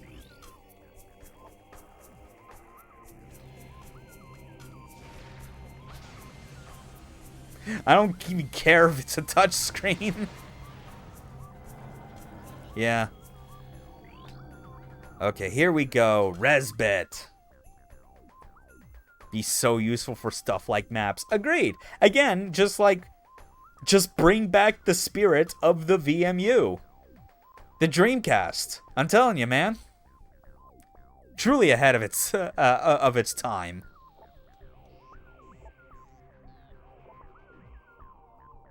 I miss it too. God, I remember being so excited for the Wii U because, like, while it was very clear that because of Nintendo's track record that, like, the screen could be seen as them trying to make, like, the DS experience on a console, but my brain was going more in the direction of, oh man, the VMU's getting a second shot. It's just too bad that, like, the screen and the quality of that controller just was not ideal in the long run.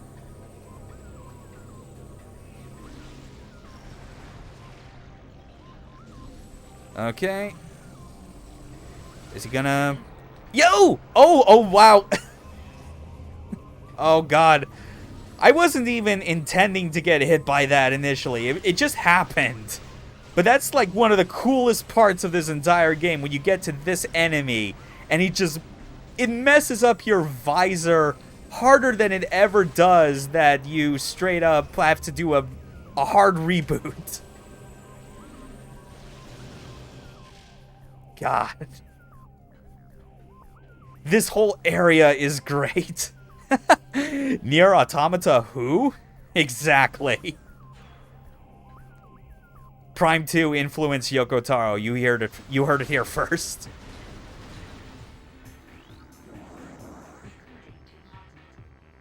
There we go. Quad MB. Rogue combat drone. Main body specializes in close combat. Lower venting system can be damaged by concussive attacks. Boost attack can disrupt its vortex spin. Now can I get the... There we go. Quad CM. Beam shields can be breached by opposite polarity system. Oh god, that's right. Okay, yeah. Still, I mean, like, don't be mistaken by that, by that sigh or whatever, because like, this is such a cool enemy. It's so involved as far as like what you can do in fighting against it.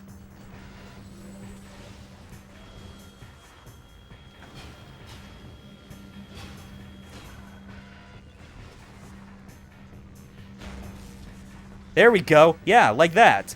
I still remember that.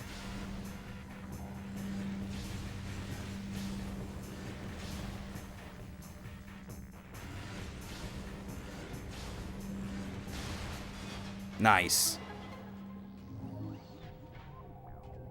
Sky Sanctuary is so good.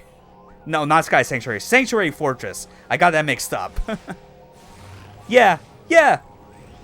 It is a cool game. It's my third favorite of the trilogy, but it's still so cool.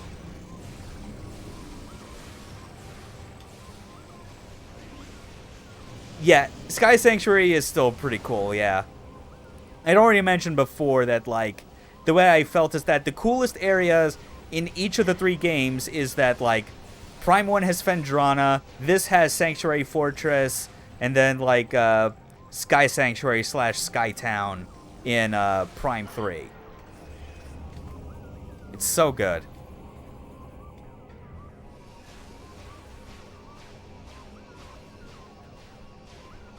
I was talking Sonic. Oh, okay, my mistake.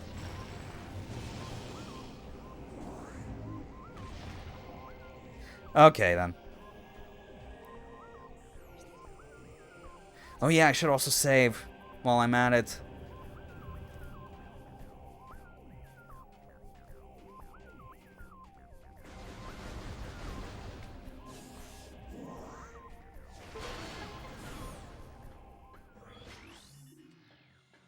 Whew. Sonic Sky Sanctuary is still cool, though. Yeah, I can believe it.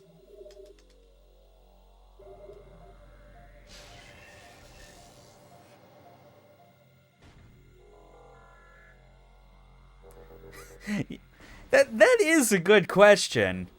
How many do have, like, a Sky Sanctuary type of level, you know? Just some massive, massive sprawling, like, location up in the clouds. Oh yeah, that's right. Not gonna be able to make use of that just yet. Because we gotta get the spider ball, and that's where it really shines. Oh god, that's right. Yeah. Yeah, Twilight Princess does have that. Is the as one of the later dungeons of the game. That's right.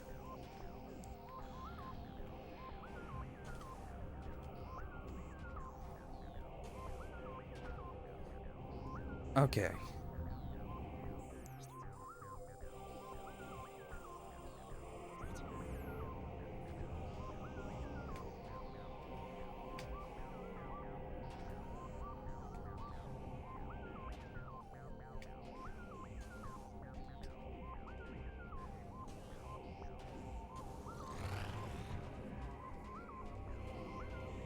Okay, let's see. Is this the right way? Yep, mini gyro chamber. Scan this. Safety systems online. Lockdown code is as follows: Amber, Cobalt, Crimson, Emerald. Okay, Amber, Cobalt, Crimson, and Emerald. Okay, I should be able to remember that.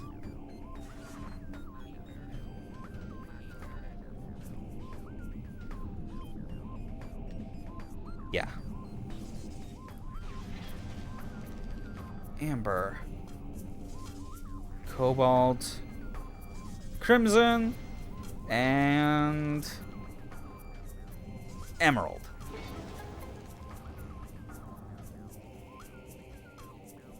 That's neat.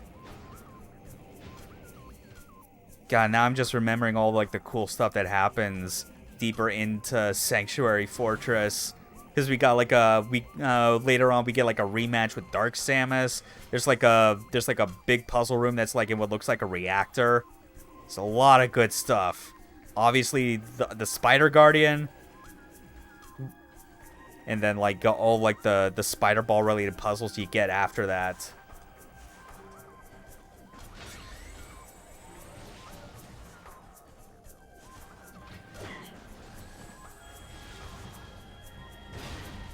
There we go. And yes. Feels so good to do that every time.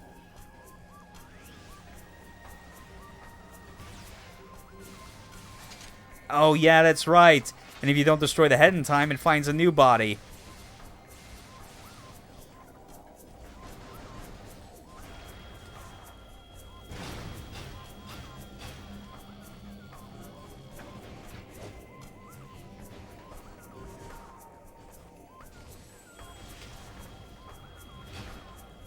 Yeah, okay. And got it.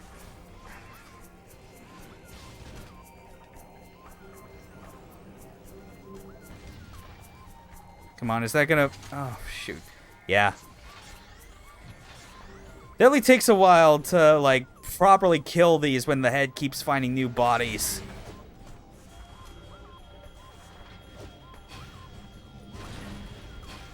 Ah.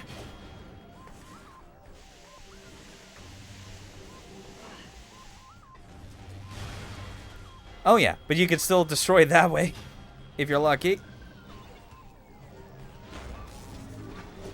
And then the head, and then just the rest of the body goes berserk.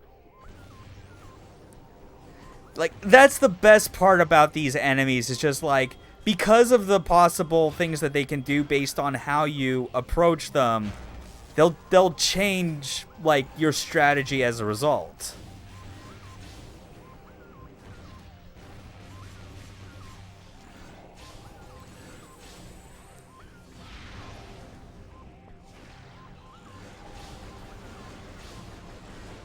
Definitely one of the best enemies, like, conceived, I think, in the entire trilogy. Got it.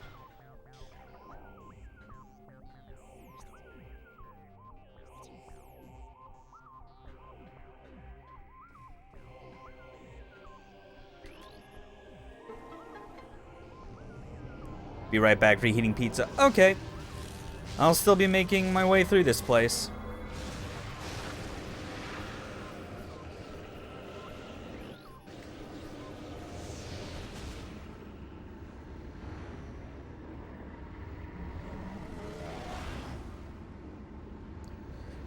Okay. Culling chamber. Yeah. So, like, we've gone to, like, the coolest area in all of Light Ether, and now it's, like, this is, like, the coolest any of the Dark World areas actually gets. Living storage units of the Ing Horde. Ups their bodies around useful items to protect them. They are defenseless.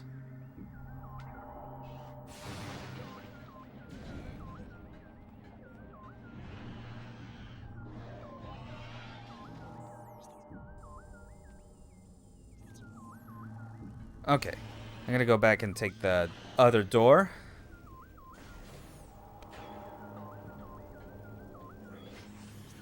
The Hazing Cliff. Oh, yeah, and it's like, you get here and, like, the names of all these rooms in the Ing Hive are just the sickest shit ever. Like, Culling Chamber, Hazing Cliff.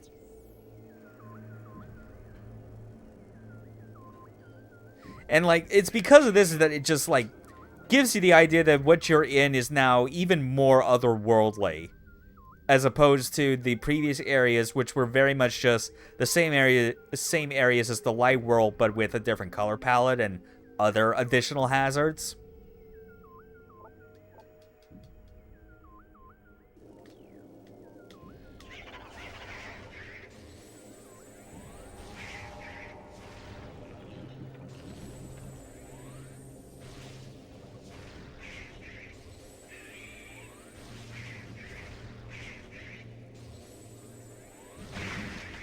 Got it. And a Dark Diligence drone. You gain strength from Ing Symbiote. A high-powered burst of light energy can damage it. Makes sense.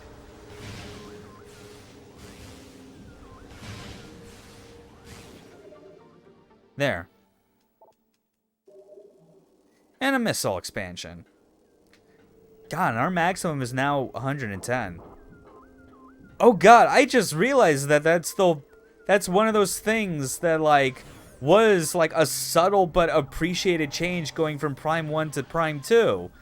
They actually bothered to tell you, like, they actually bothered telling you what your maximum missile count is at all times.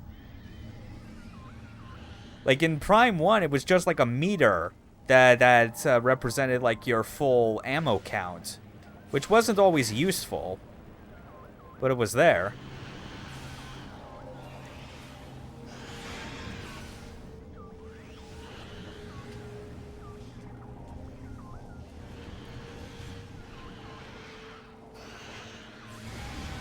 Yep.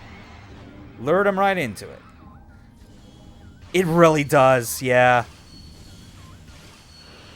Like, and even as someone as me who's, like, had gripes about, like, how the Dark World, like, the portrayal of it is in this game, that, like, this is where I feel it really demonstrates it at its best. You know? Because it still maintains a lot of, like, the neon tech aesthetic of Sanctuary Fortress, but gives it a much darker and, like, way more otherworldly feel to it. It all works so well.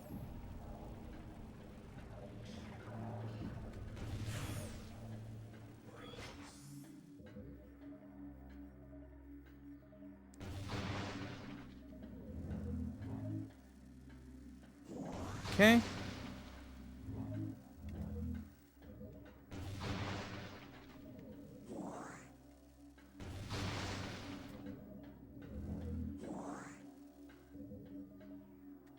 There we go. Central Hive, East Transport. Time to take an elevator ride.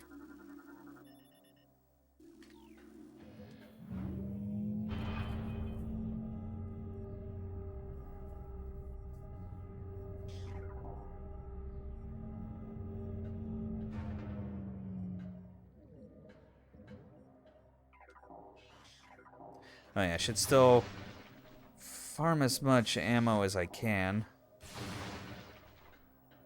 If it will give it to me. Huh. Alright. Alright, we're in the Dynamo Works.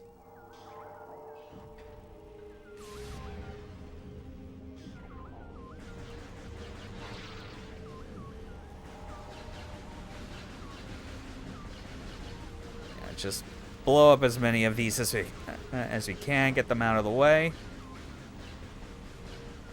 Got it.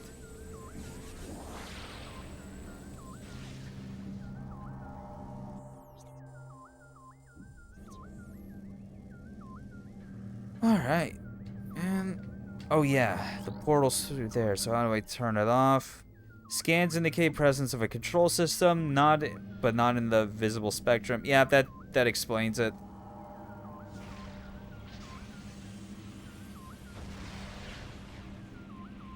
Oh, come on.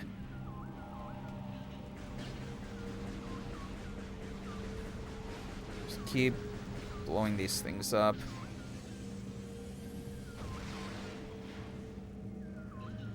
Are you kidding? Now the Seeker Missile's starting to give me trouble. Ah, finally. Yeah, every time just messing with the Seeker Missiles in Prime 2 reminds me how much better realized they were once Prime 3 came around. Because for puzzles it works fine here, but like their combat practicality worked a whole lot better once you had the benefit of being able to like aim freely while moving. You know, it was a lot of fun to do that stuff in the in Prime 3. So where the dynamo works. Trying to remember which way to go. I assume through this dark door. Yep.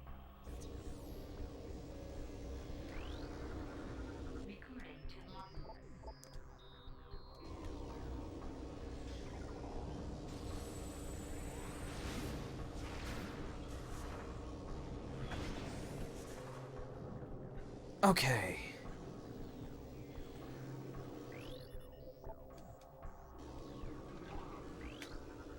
Oh, Mechclops, yeah. Otherwise, totally not Triclops, we swear. We've always got to have some reskins of Prime 1 enemies. Oh well, but that was easy to get through.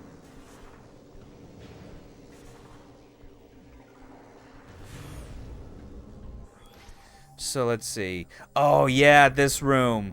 Yeah, this is a major contributor to like the memorable nature of Sanctuary Fortress. This room you go through so often in so many different like directions. And it is so striking visually. It's just one big puzzle room that you keep approaching from multiple angles.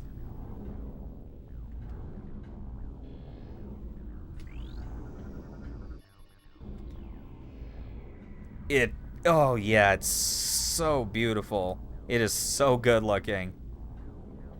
Like, great colors, great, like, visual effects, like, just this whole thing, and the game is still keeping a locked 60.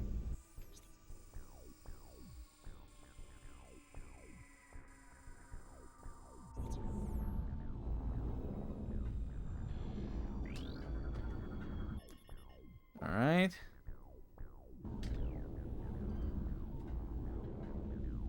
Yeah, we'll just take this.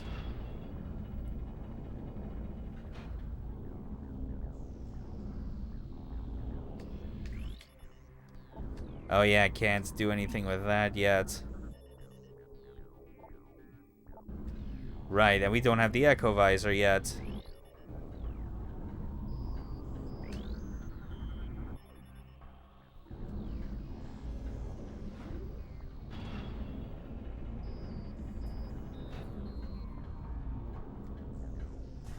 Okay, so we'll just go through here.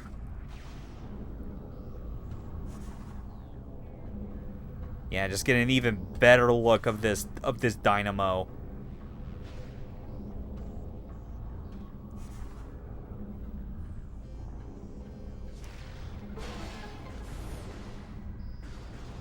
Come on, open up. Thank you. And oh man. And this is great. A save room that is not in an enclosed room. You just get like this wide shot of the vista surrounding the area.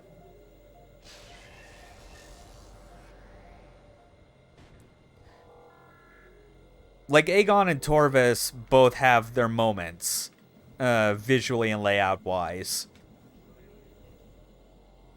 But man, do I wish that they had like even close to the amount of inspiration that this entire zone has.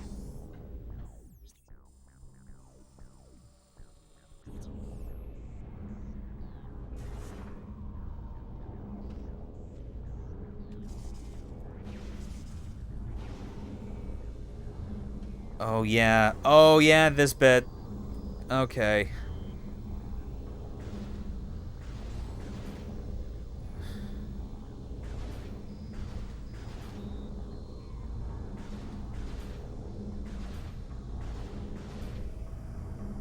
Oh, that's not even the right.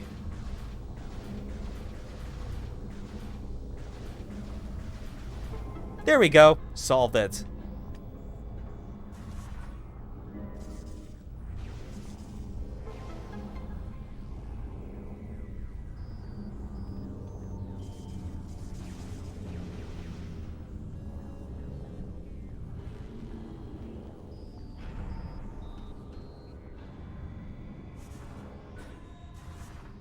This is such a good puzzle room.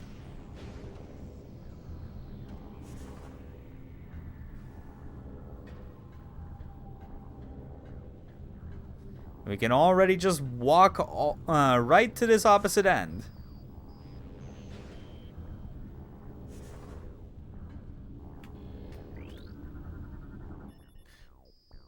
Don't know why, but I enjoy the color matching puzzles. Yeah, it's like, I don't mind them in this either. It's like the points at which you can rotate it are kept simple enough, but still feel like, you know, it's not too simple.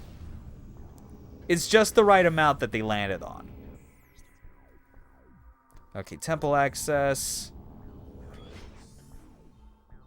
Pretty sure we got like another portal close to here or something. Or not.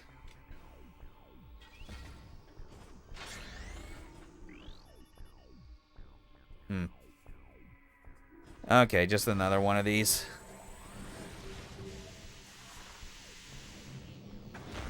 Yep.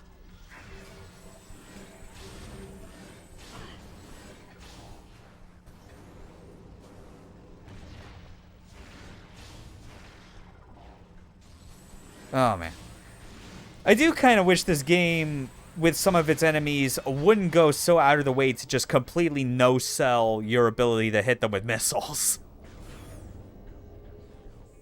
Especially after that. You would think it'd be nice to, like, after you've separated the head from the quad's body, that you'd be able to, like, just dump some missiles on it. That's like a reward. But, oh well. It's no big deal.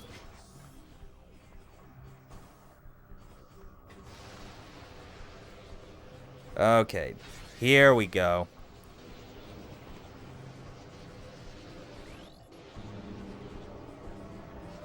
Now we got dark versions of these things. Alright. Main body specializes in close combat. Boost attack and disrupt its vortex spin. Yeah, it's still all the same strats. The difference being... if it could just let me... Or not, I'll wait until...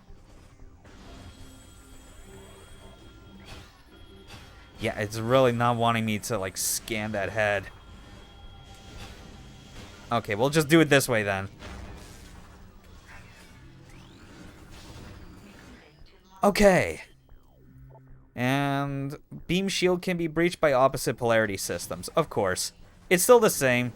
They're just more aggressive, take a few more hits. They're still an amazing enemy.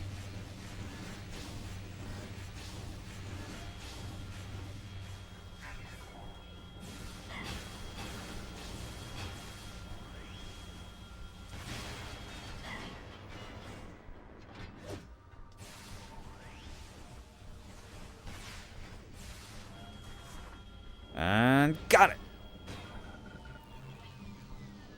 Some would say the Marauders of Prime too. Maybe. I'll say that about every enemy now. Oh man, that'll probably get all kinds of reactions. In fact, you know what? I would not be surprised if there are some people that played this game that don't like it as much as the other trilogy and somehow do not see the genius of this enemy type. There are probably people out there that do not even understand just, like, how to properly deal with them. Or how adaptable they are. Well, every enemy that asks you to follow patterns, that's true. Yeah, it does technically do that, but those patterns that it asks you to follow can, like, change, obviously, based on how you deal with it.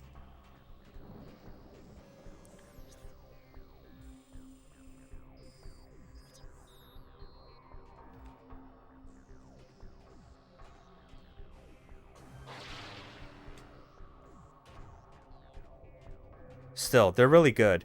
I'm actually hard pressed thinking about it now, like, because it's still obviously been a long time since I've even touched Prime 3. But I'm having a hard time remembering if that game even had an enemy that was as close to, like, the level of, like, quality and variety in tactics as those quads. Because I know, obviously, that with, like, Prime 3, like, the tools they introduced, like, brought a whole host of, like, different strategies they expected of you to use, you know, between, like, the grapple beam lasso, hyper mode, like, shooting specific weak points even when locked on. It's like, yeah, I think it's the sort of thing where, like, in my mind, the enemies of Prime 3 are on the whole more advanced because of the tools that you have with the Wii remotes and nunchuck and how they're designed around it. But I think as a result, because they're at that high level, there's none that, like, stands out quite the same as the quads. That's at least my current theory based on, like, what I remember.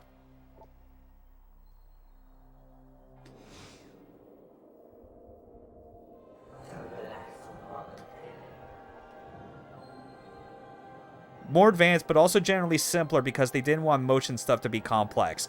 Correct. I imagine it would have been a whole lot more of a mess if they tried to, like, have more motions beyond just using the nunchuck to initiate the lasso. Being very easy and all that. True, but I don't know. I remember playing Hyper Mode, like, the difficulty called Hyper Mode in Prime 3 a while back, and having a pretty decent time with it. So yeah, like, it could be challenging if you wanted it to. Like, the whole point, I feel still, was the matter of, like, Hyper Mode gives you an insane boost in power, but the whole point is that it's risky, and if you let it go too long and fill all the way up, you're gonna die.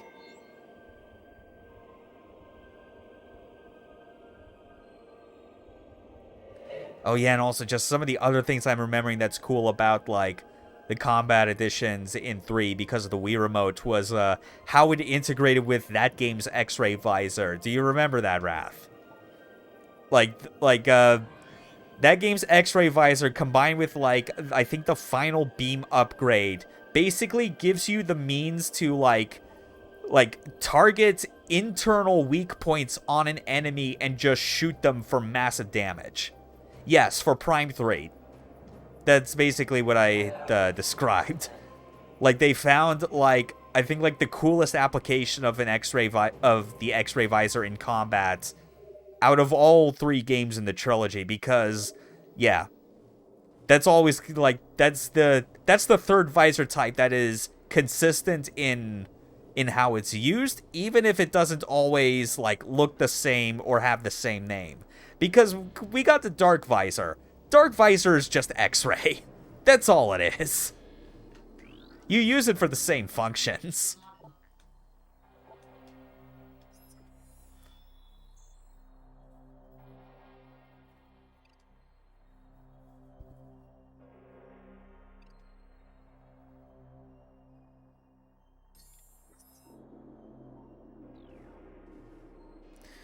Okay, so we got Cobalt Translator. Let's see, where do we need to go next? Sanctuary Temple. Yeah, we gotta go back to that bit, use the translator to access a door, and we'll be coming up actually on the second of the 2 infamous bosses of this game. I already died twice to Boost Guardian, but that was way less than I feel it ends up being for most people that play this. So I'll be curious to see how few deaths I end up incurring when fighting the Spider Guardian.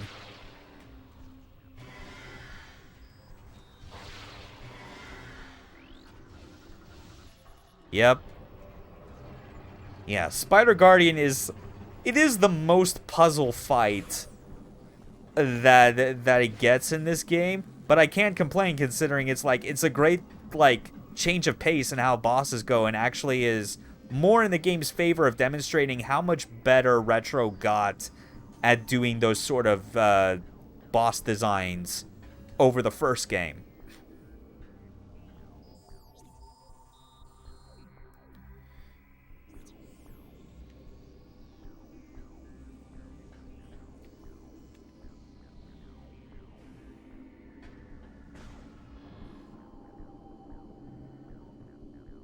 Trying to remember.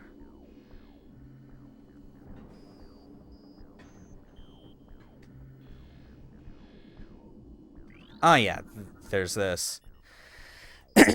Power restored to kinetic orb cannon. There we go.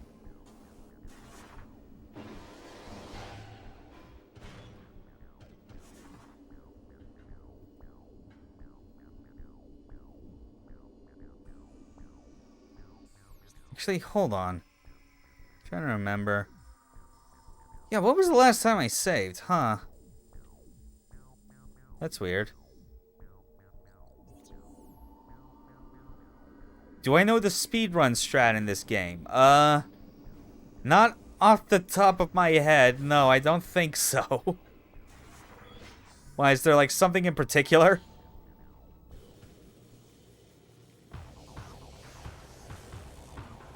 Like, is it specifically one that pertains to this fight? I take it.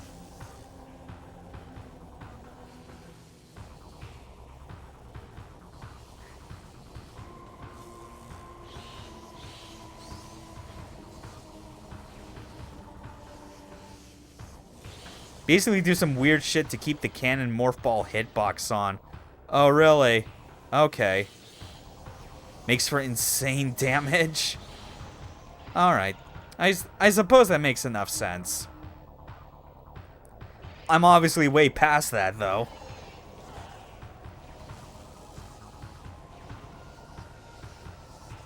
One-shots bosses just by rolling into them. Wow. That'd be pretty nice, honestly. Oh, well.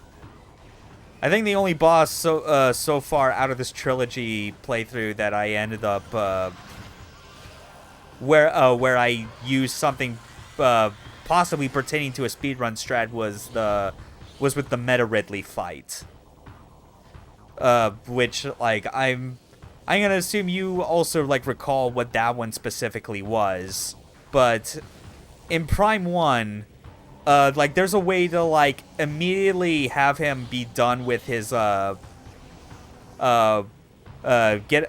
him past, like, his first phase where he actually has his wings. Where, like, if you boost ball into him at the correct time on, like, the 1.0 version, you just break them instantly. So I was able to actually do that. And not only that, I also took advantage, being the cheeky bastard I am, of using the wave beam, the wave buster trick, where, like, I just locked onto him, had 250 missiles, and I just stood there as, like, as I just held down the fire button on the wave buster. Every time he opened his mouth, it would damage him, and then it would, like, after that... like, the targeting would then change to his chest, and it would just loop. That was the whole idea. It was pretty great.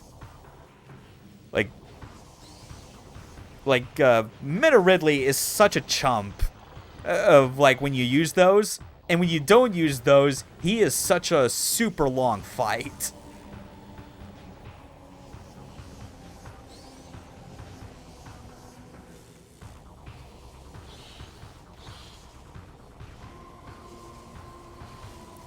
Okay, hold on.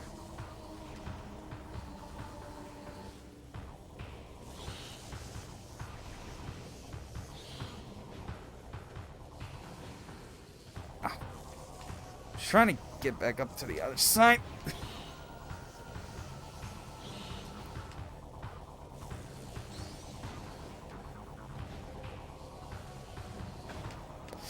Okay, come on.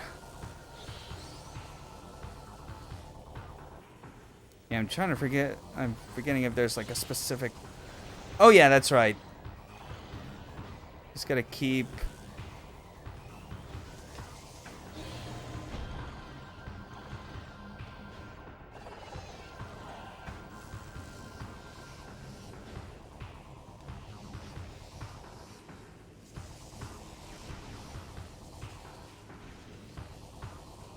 Oh yeah, that's right. Yeah, okay, I gotta...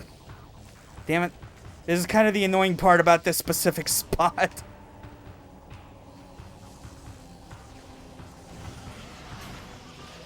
There. Yeah. Alright, now just get his ass to run into the pylon.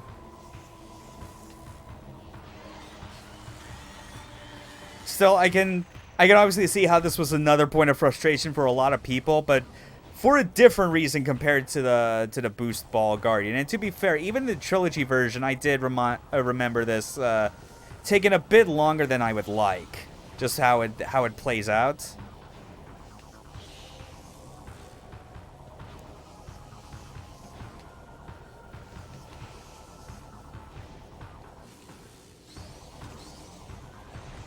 Yeah.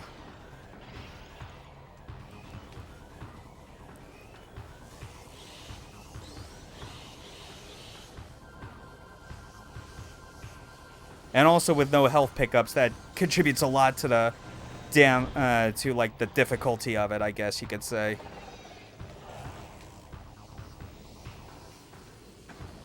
Okay, come on.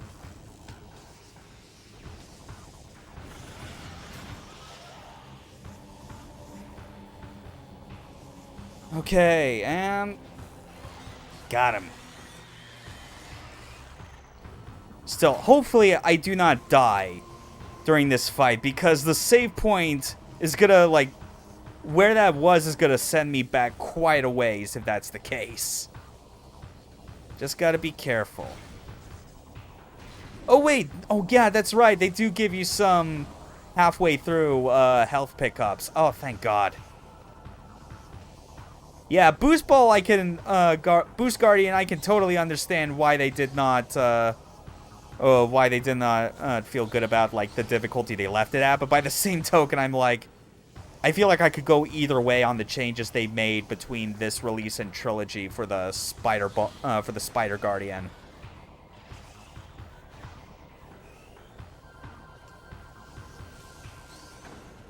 Oh, come on.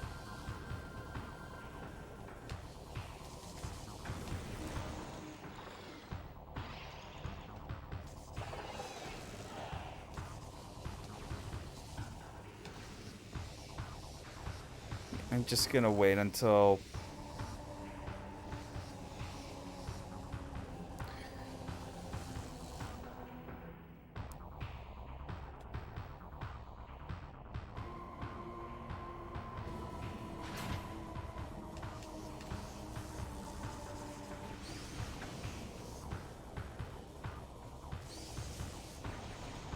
Yeah, it's just like, I think it just takes a while, and because it's entirely based on you being in Morph Ball, it kind of, I think it's just because of that, and you're not getting, like, your health pickups the normal way. It, like, that's how it ends up feeling more punishing as a result.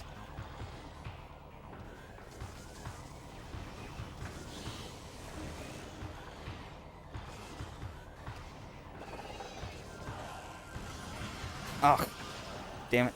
Yeah, this part's still a bitch, I think.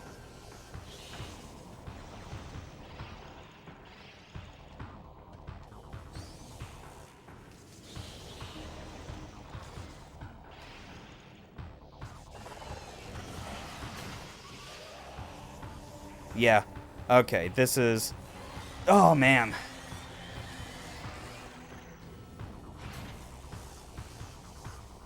It's a cool puzzle, but I think I actually know what the real problem is. It's just... Yeah, like this part is a bit tricky, and I think it's like... It probably would have been fine if you only had to, like, do this for, like, 3 phases or whatever it is. That's probably the bigger issue I got.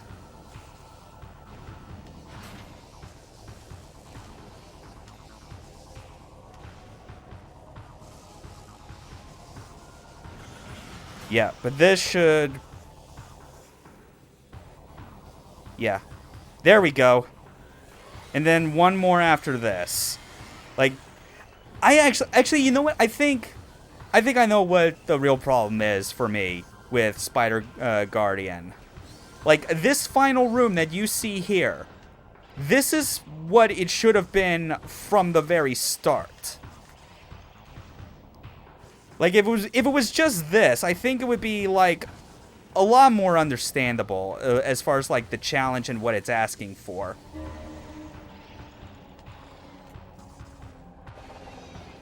Because you can see how like each step of the process builds on each other.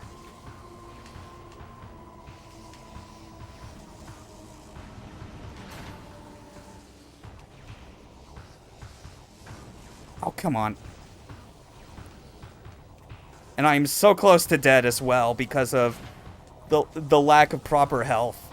Oh, and I didn't get up there fast enough. Son of a...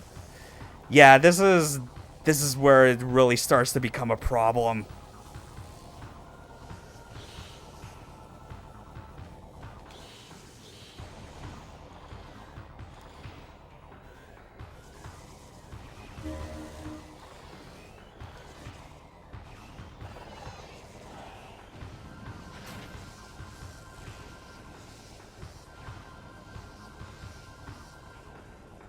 You retract your statement. Yeah, at least you understand.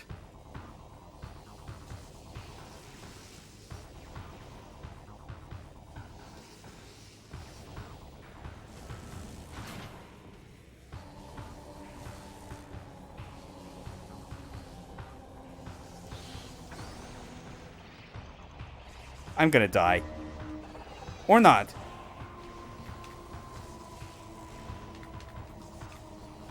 Wait, I got a better idea. I'll approach this going downward. We'll see how that goes then. Yes, this might work. Because he's on the right side anyway. Yes, okay, we got this, we got this. All right, clutch victory.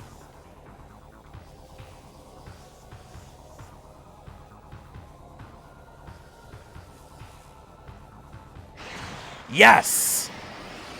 Oh, man, that makes the second fight in this entire game where I am dangerously close to death, but I still clutch it at the end. The first was the Alpha Block fight in Torvus Bog after you get the gravity boost. That was the second one.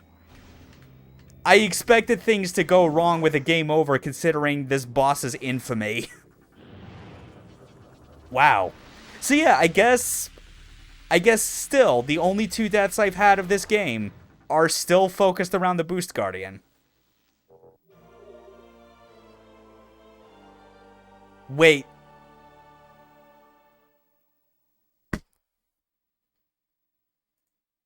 Motherfucker, I just realized I forgot to scan the Spider Guardian!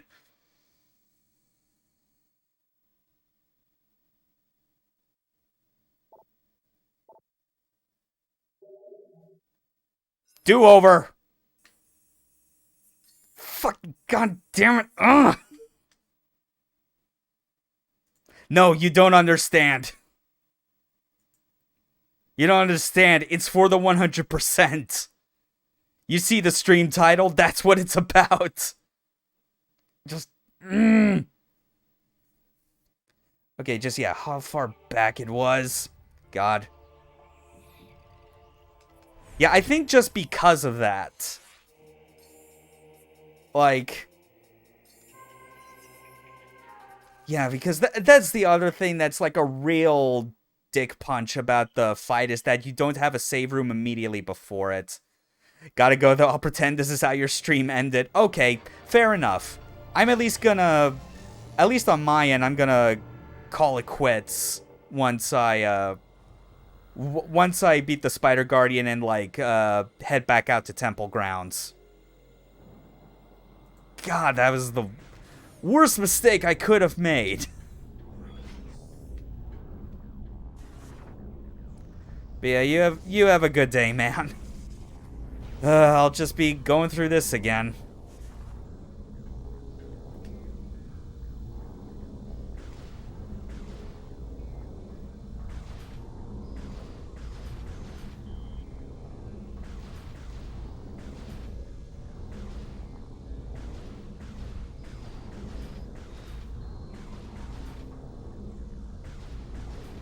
The price I pay for being a completionist.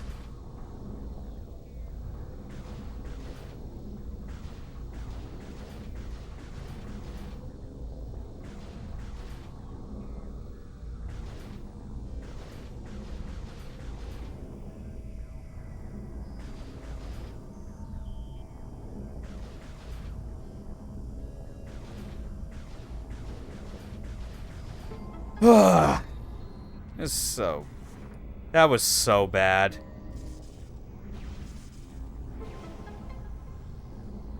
At least it was cool that I was able to beat that thing like first try, as close as much as I got close to death.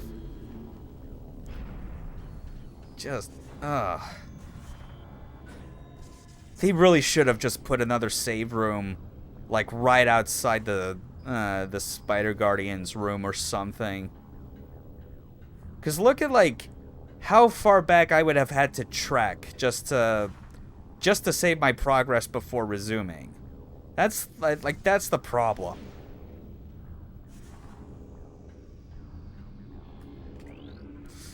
Okay.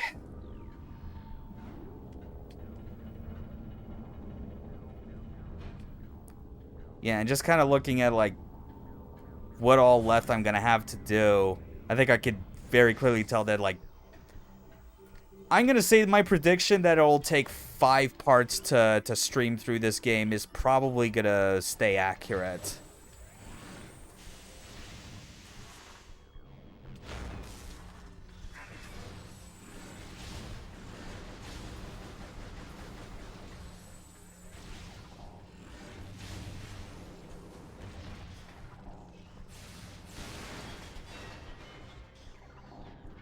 Ugh.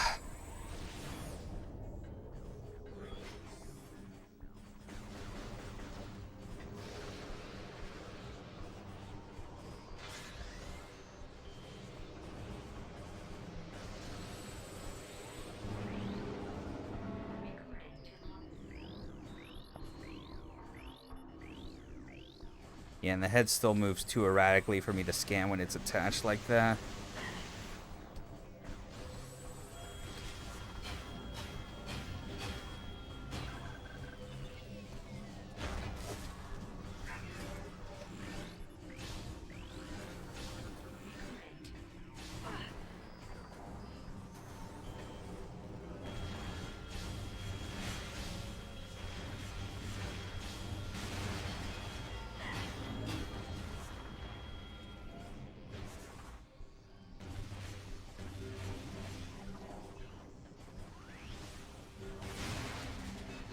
There.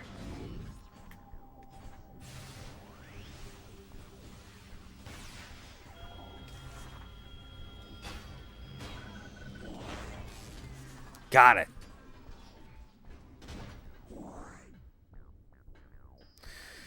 Oh.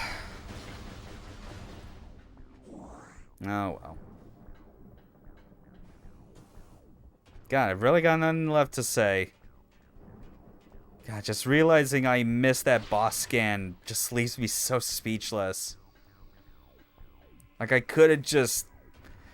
I realize now just how easily it would have been if I were to just, like, end the stream right there, like, in a fit, realizing I had screwed up that much.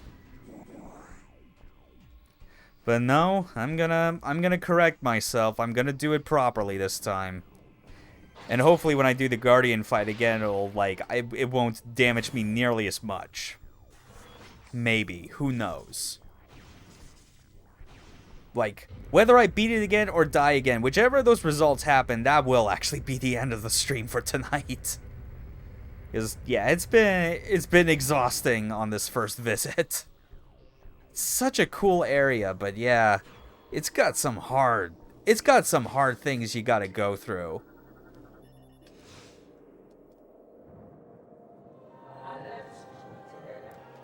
Just mash through all this dialogue, please. Get out of it. Get out of it now.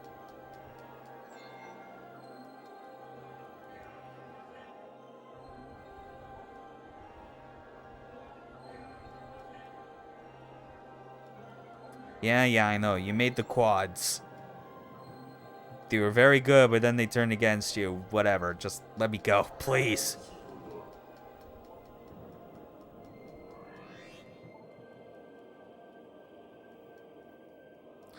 Okay.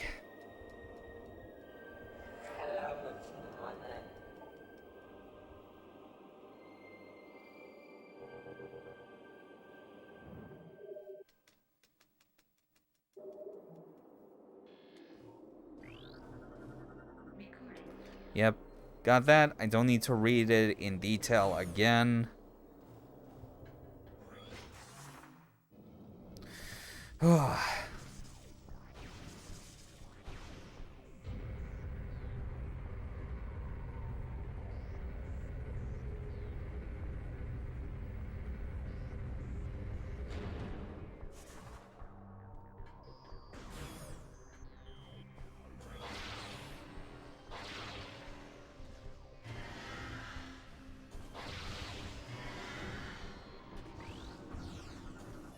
There. Open the door. Let me through. Thank you. God, I'm getting so impatient as I just want to get this rematch out of the way and wind things down. Because it's not sitting well with me. It's funny. I don't think I've had an issue of, like, missing a boss scan since near the beginning of Prime 1, where, like, it took me, I had to restart a couple times against the Hive Totem of all things. And I was doing pretty well throughout Prime 2. There. There's the Spider Guardian. Good. Now let's do this. For real.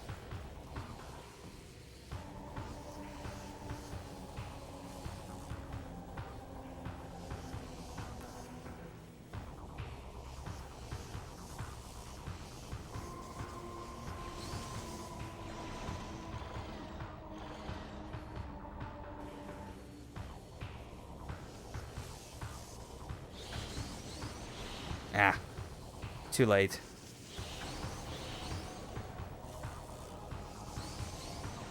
There. Okay.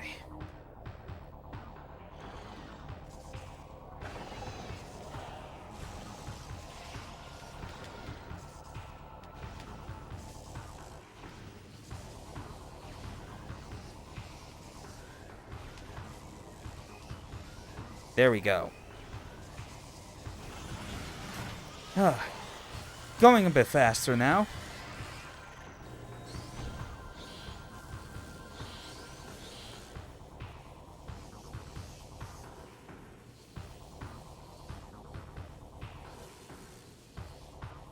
Okay, I think I'll wait till he comes around again and time my bombs.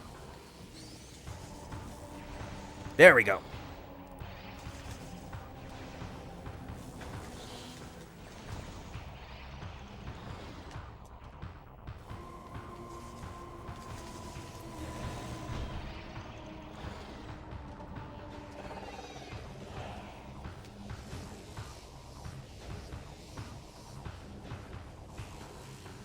Got it. Alright. Okay. Good. So far, less damage taken than before. That's a good sign.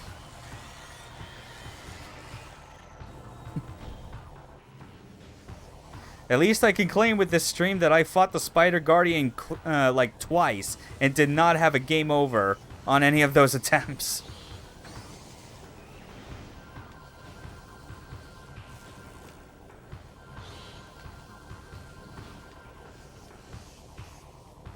Okay. Sure does take a while to get him back up here.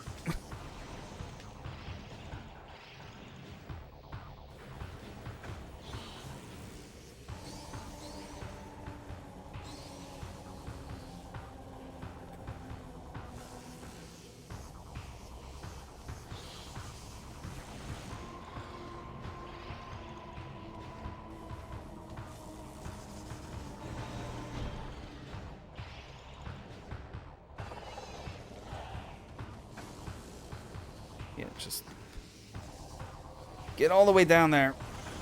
Ah. That's fine. I think the health refills I get at this halfway point will get me close to max again.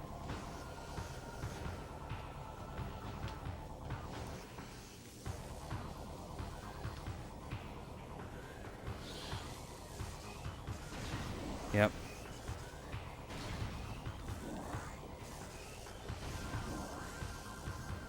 Okay, no. It just refills 150 total.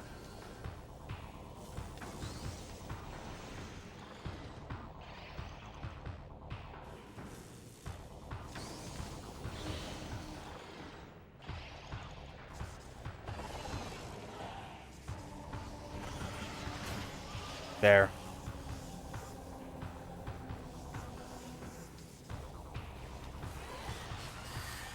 Okay, we got this. Just focus. Don't worry so much about, like, talking outside of, like, idle chatter.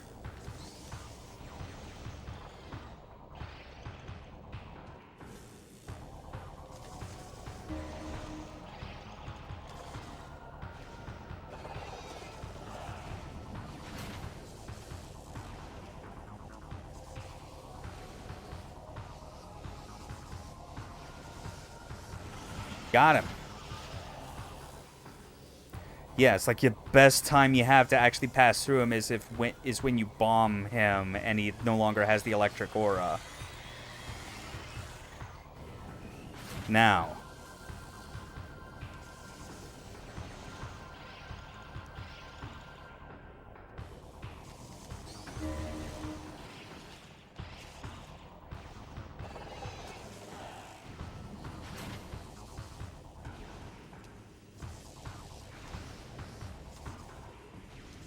Okay. Pretty efficient. Ah, come on. No! Okay, got it. No! Oh. You...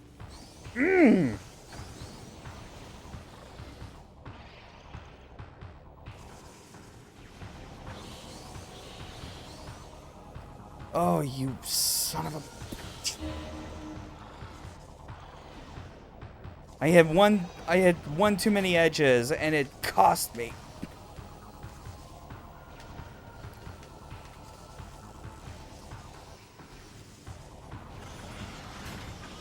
What? Oh, wait, no! Oh, man! Wow, that top one didn't reset. Oh, wow, okay, alright. There we go. That was fast. Not a clutch victory like before, but screw it. I beat him twice. I didn't die to him once. That's what counts. I am the master.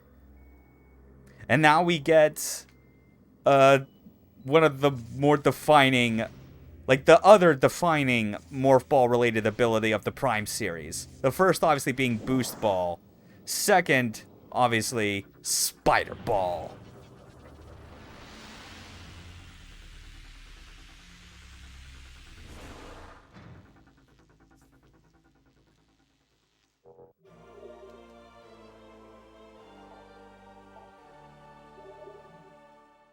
And that's a power bomb door, so we can't obviously use that.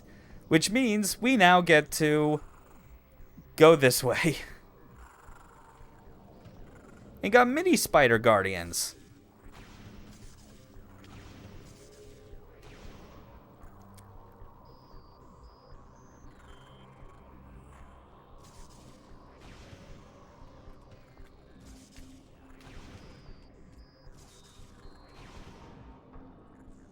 Yep. I knew that's where it was. And there should be another Luminoth Testament around here, I think, or... Yep, it's up top. Oh, feels so good having this again. It's like, both the major Morph Ball abilities of Prime, once you get them in Prime 2, like I said this before with Boost Ball, it feels the same again with Spider Ball. You have this immense sense of, oh, thank God. Whereas in Prime 1, it was always the sense of like, oh, cool. Like, you finally get this. Here, it's like, you are so relieved to have it. Because you've had experience from that first game burned into your brain that it's now clear, like, how to actually take advantage, like, what it's capable of doing.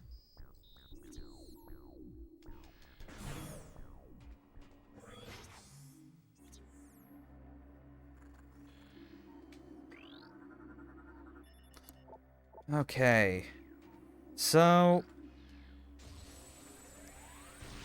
yeah, I'm gonna make my way out of here back to the temple grounds. Or at least to like a safe... yeah, whatever save point is closest in that zone. So that we can pick it up for Wednesday's stream.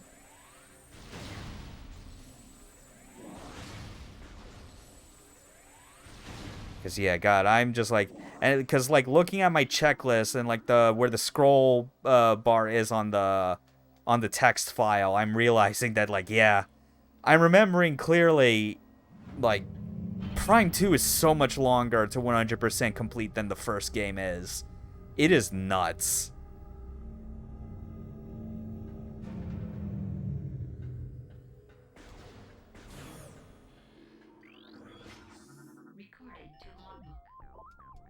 There we go. We got Spider Ball track scanned.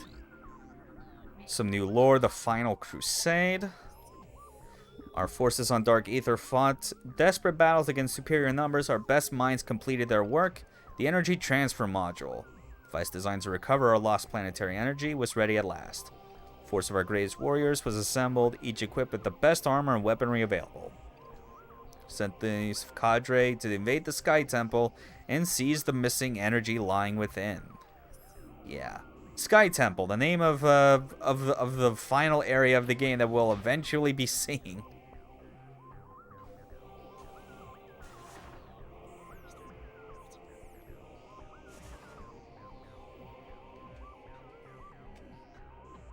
Oh yeah, that's right, but we still got things that we can do in the Hall of Combat Mastery now that we got Spider Ball.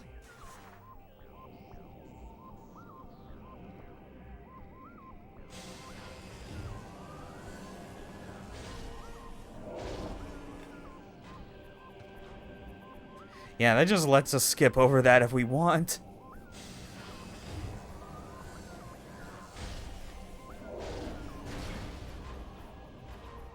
Yeah, we're not gonna deal with that.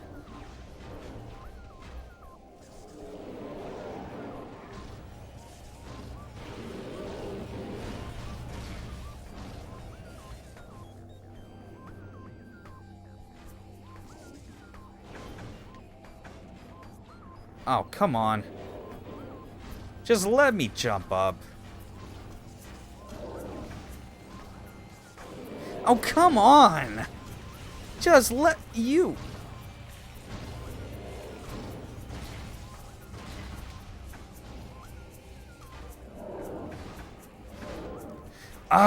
no! Oh, fuck off! No, I need to get out. Screw this.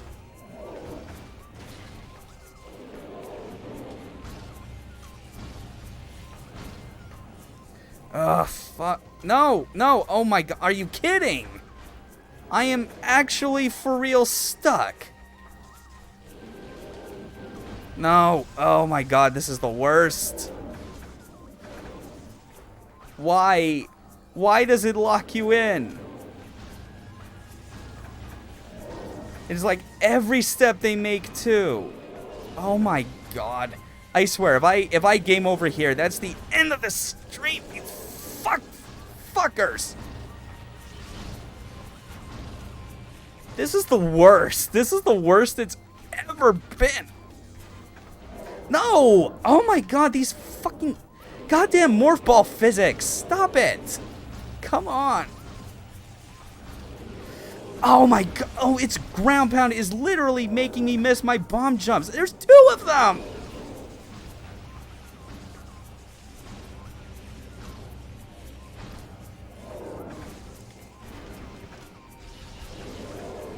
No, no, please don't. Please don't. No.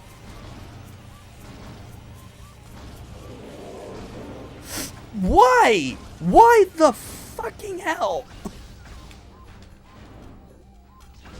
Could you please just chill out? No. Are you fucking kidding me?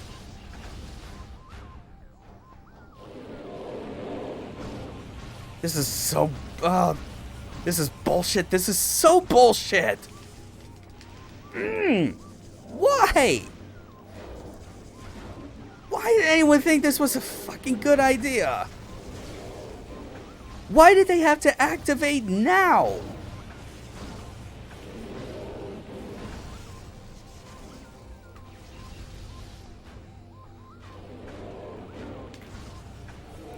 No, no, get out! Ah!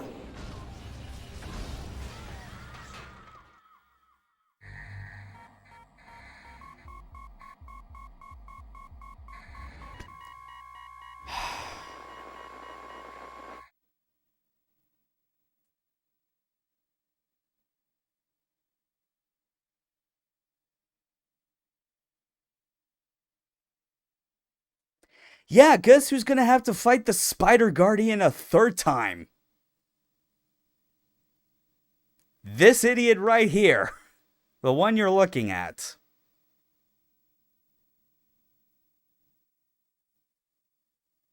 Alright, stream is done. Screw this. I'm going to bed. That's all I got. Later.